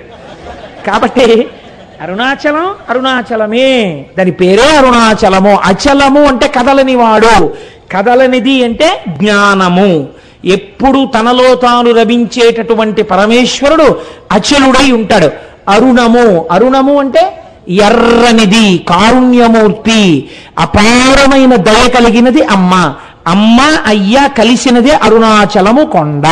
కాదు కాదు, అరుణాచలంలో ఉన్నటువంటి శిలలను తీసుకెళ్ళి అమెరికా సంయుక్త రాష్ట్రాల్లో ఉన్న శాస్త్రవేత్తలు అక్కడ ఉండే ప్రయోగశాలలో పరిశీలన చేశారు. చేస్తే వాళ్ళు అన్నారు, ఈ అరుణాచలం కొండ హిమాలయ పర్వతాల కన్నా ముందుది. ఇది ఎప్పుడు ఏర్పడిందో మేము చెప్పలేం. ఎందుకంటే అగ్నిహోత్రములో తప్తమై ఘనీభవించిన మొదటి రాళ్లే అరుణాచలం కొండ అని వాళ్ళు నిర్ధారణ చేశారు. మేము చెప్పలేం దీని కాలం అని. మన పురాణం ఏమని చెప్పిందో తెలుసా అండి? స్కాందం. ఈ అరుణాచలం కొండ కృతయుగంలో ఇది మట్టిగా లేదు, ఒక పెద్ద జ్యోతి ఇక్కడ ప్రకాశిస్తూ ఉండేది. ఆ జ్యోతికే ప్రదక్షిణం చేసేవారు ఆ రోజుల్లో. ఉపాసనా బలం అలా ఉండేది. కాబట్టి రాను రాను రాను రాను ఉపాసనా బలం తగ్గిపోయి శరీరములు ఆ శక్తిని తట్టుకోలేని స్థితి వస్తే ఒక్కొక్క యుగంలో ఆ కొండ ఒక్కొక్క రూపుని మార్చింది. ఆ కొండ త్రేతాయుగంలో బంగారు పర్వతమైనది. బంగారు పర్వతానికి ప్రదక్షిణం చేసేవారు. ద్వాపర యుగం వచ్చేసరికి ఆ కొండ రాగి పర్వతమైనది. కలియుగం వచ్చేసరికి అది శిలారూపమును దాల్చినది. కానీ ఇప్పటికీ అది యథార్థమునకు అగ్నియే. ఆ అగ్నియే పంచభూతములలో అగ్నిలింగము, లింగము. అందుకే ఒకసారి అరుణాచలంలోకి ప్రవేశిస్తే చాలు వాళ్ళ ఖాతాలో జీవనయాత్ర యందు అరుణాచల ప్రవేశమునకు పూర్వము, అరుణాచల ప్రవేశమునకు తదుపరి అని రెండుగా విడదీసి శాస్త్రం మర్యాద చూపిస్తుందని మన వాళ్ళు ఆ అరుణాచల గిరి ప్రదక్షిణం గురించి అంత గొప్పగా మాట్లాడతారు. అటువంటి రమణాశ్రమానికి మీరు వెడితే నేను ఒక్క మాట చెప్పకపోతే నేను పొరపాటు చేసిన వాడిని అవుతాను. ఇవాల్టి రోజున మన మత వైభవం ఏమిటో మనకి తెలియదు, మన సనాతన ధర్మము యొక్క గొప్పతనం ఏమిటో మనకి తెలియదు. మన సనాతన ధర్మము గురించి మనం వెలితి మాటలు మాట్లాడతాం, ఏకి మాటలు మాట్లాడతాం. మీరు ఇవాళ రమణాశ్రమానికి వెళ్ళి చూడండి, శేషాద్రి స్వామి కాటేజెస్ దగ్గరికి వెళ్ళి చూడండి. మొన్న వచ్చిన వాళ్ళు చూశారు, ఎంతమంది విదేశీయులో కోట్లు వేసుకుని టైలు కట్టుకుని అరుణాచలం వచ్చిన వాళ్ళు ఆ ప్రాంతాన్ని చూసి పొంగిపోయి ఖద్దరు బట్టలు వేసుకుని, ఖద్దరు పంచెలు కట్టుకుని, ఖద్దరు చొక్కాలు వేసుకుని వాళ్ళు అరుణాచలంలో భోజనాలు అయిపోయిన తర్వాత రమణాశ్రమంలో విస్తళ్ళు కూడా ఎత్తుతూ ఉంటారు. వాళ్ళు ఇంతంత విభూతి రేఖలు ఎట్టుకుని, ఇంతంత బొట్లు పెట్టుకుని, విదేశీ వనితలు చీరలు కట్టుకుని ఉంటారు. కట్టుకుని వాళ్ళు అక్కడ కూర్చుని సంస్కృతంలో ఉన్నటువంటి శ్లోకాలని ఇంగ్లీష్లో రాసుకుని అందరి దగ్గర తెలుసుకుని ఉచ్చారణ నేర్చుకుని చక్కగా వాళ్ళు నిజంగా శ్లోకాలు చదువుతుంటే అసలు ఏమి సాధనరా అనిపిస్తుంది. మీకు నేను ఒక సంఘటన చెప్తాను. నేను ఒకసారి అరుణాచలం వెళ్ళినప్పుడు బాగా తెల్లవారుజామున కొండల మీద కెడితే బాగా తపస్సులో కొన్ని సంవత్సరాల నుంచి ఉన్నటువంటి వాళ్ళ గుహల దగ్గర పాలు పిట్టొచ్చే వాళ్ళు కనపడతారు అని చెప్పారు. అప్పట్లో నేను మా పినమామ గారితో ఎక్కువ వెడుతుండేవాడిని. ఆయన్ని తీసుకుని కొండ మీదకి వెళ్ళాను. అయితే ఇంకా చీకటి విడవలేదు. అప్పటికే ఒక ఫారినరు, ఒక ఫారిన్ లేడీ, దేవర్ యంగ్ కపుల్, వాళ్ళిద్దరు దిగొస్తున్నారు. దిగొస్తుంటే మా పినమామ గారికి గబగబా వెళ్ళి, కొంచెం దూకుడు మనస్తత్వం ఉన్నవారు, సంతోషం ఎక్కువ ఉన్నవారు, వాళ్ళ దగ్గరికి వెళ్ళి వాళ్ళని సంతోషంగా మీరు ఎక్కడికి వెళ్ళి వస్తున్నారు అని అడిగారు. అడిగితే ఆవిడంది, ఇక్కడ నేను బాగా దూరంగా కనపడేటటువంటి ఆ గుహలో ఒక యోగి తపస్సు చేస్తున్నాడు. కేవలముగా అస్థిపంజరం ఎలా ఉంటుందో అంత శుష్కించిపోయాడు. కన్నంలోంచి మాత్రమే చూడమని పాలాయన చెప్పాడు నాకు. నేను కన్నంలోంచి చూశాను, కానీ నాకు ఆయన శరీరంలోంచి కొన్ని వేల వోల్ట్ల బల్బు వెలుగుతున్నట్లు కాంతితో నాకు దర్శనమైంది. ఇతను అక్కడ పాల కుండ ఒకటి పెట్టి వస్తుంటాడు ఒక పిడతతోటి. మరునాడు వెళ్ళేటప్పటికి తాగి ఖాళీ పిడత ఉంటుంది, తాగకపోతే ఇంకొక పాల పిడత పెట్టి వచ్చేస్తుంటాడు. అటువంటి తపశ్శక్తితో ఉన్న మహాపురుషుణ్ణి చూశాను అంది ఆవిడ. అంటే మా పినమామ గారు ఆవిడికి వెరీ గ్లాడ్ మా దేశం వచ్చి మీరు ఇటువంటి చూశారు అని ఇలా షేక్ హ్యాండ్ ఇచ్చారు. అంటే ఆవిడ షేక్ హ్యాండ్ ఇవ్వకుండా ఇలా నమస్కారం చేసింది. You are really great that you have born in a country like India. You are saying that you are staying in Kakinada. By undertaking one night's journey, you are capable of coming to Tiruvannamalai and see such holy men. But we are cursed. We are staying in a remote place like America, where we cannot see such holy men. I prostrate before you. I don't want to shake my hand with you. You people belonging to Sanatana Dharma, you people belonging to Hindu religion are really great by virtue of your birth itself. We prostrate before you. అన్న దంపతులు ఇద్దరు సాష్టాంగ నమస్కారం చేశారు. కేవలం సనాతన ధర్మంలో మనం పుట్టినందుకు, పుట్టలేకపోయామని ఏడ్చి వాళ్ళు సాష్టాంగ నమస్కారం చేశారు. ఇటువంటి అమృత భాండం, ఇటువంటి ఐశ్వర్యవంతమైన ఇంట పుట్టి అడుక్కు తిన్నవాడు ఎంతటి అయోగ్యుడో, ఇటువంటి సనాతన ధర్మంలో పుట్టి దీని మీద విలితి ప్రసంగాలు చేసేవాళ్ళు అంతటి అవివేకులు. అంతటి గొప్ప అరుణాచలం. ఒక్కసారి ఆ నామాన్ని స్మరిస్తే చాలు, ఒకసారి గిరి ప్రదక్షిణం చేస్తే చాలు, ఒక్కసారి ఆ రమణుల ఆశ్రమంలోకి వెడితే చాలు, అరుణాచలేశ్వర దర్శనం చేస్తే చాలు. నిజానికి ఈ అరుణాచలం గురించి నాకు ఒక 10 రోజులు ప్రసంగం చెయ్యాలనుంది. కానీ శివమహాపురాణం టాపిక్ అయినప్పుడు అంతా నేను వెళ్ళకూడదని ఇవాళ త్రయోదశి తిథి నాడి ప్రదోష వేళ అరుణాచలం గురించి మాట్లాడాలి అని ఇవాళ అరుణాచలం గురించి మాట్లాడాను. రేపటి రోజున భగవాన్ రమణుల గురించి మాట్లాడతాను. ఇవాళ మనం ఇంత చక్కటి విషయాన్ని విని ఉన్నాం కాబట్టి మన అందరికీ ఆ ఈశ్వరానుగ్రహము కలుగుట కొరకై నేనంటాను, మీరనండి, ఒక్క 3 మార్లు ఆ నామం చెప్పి మనం బయలుదేరదాం. అరుణాచల శివ అరుణాచల శివ అరుణాచల శివ అరుణ శివ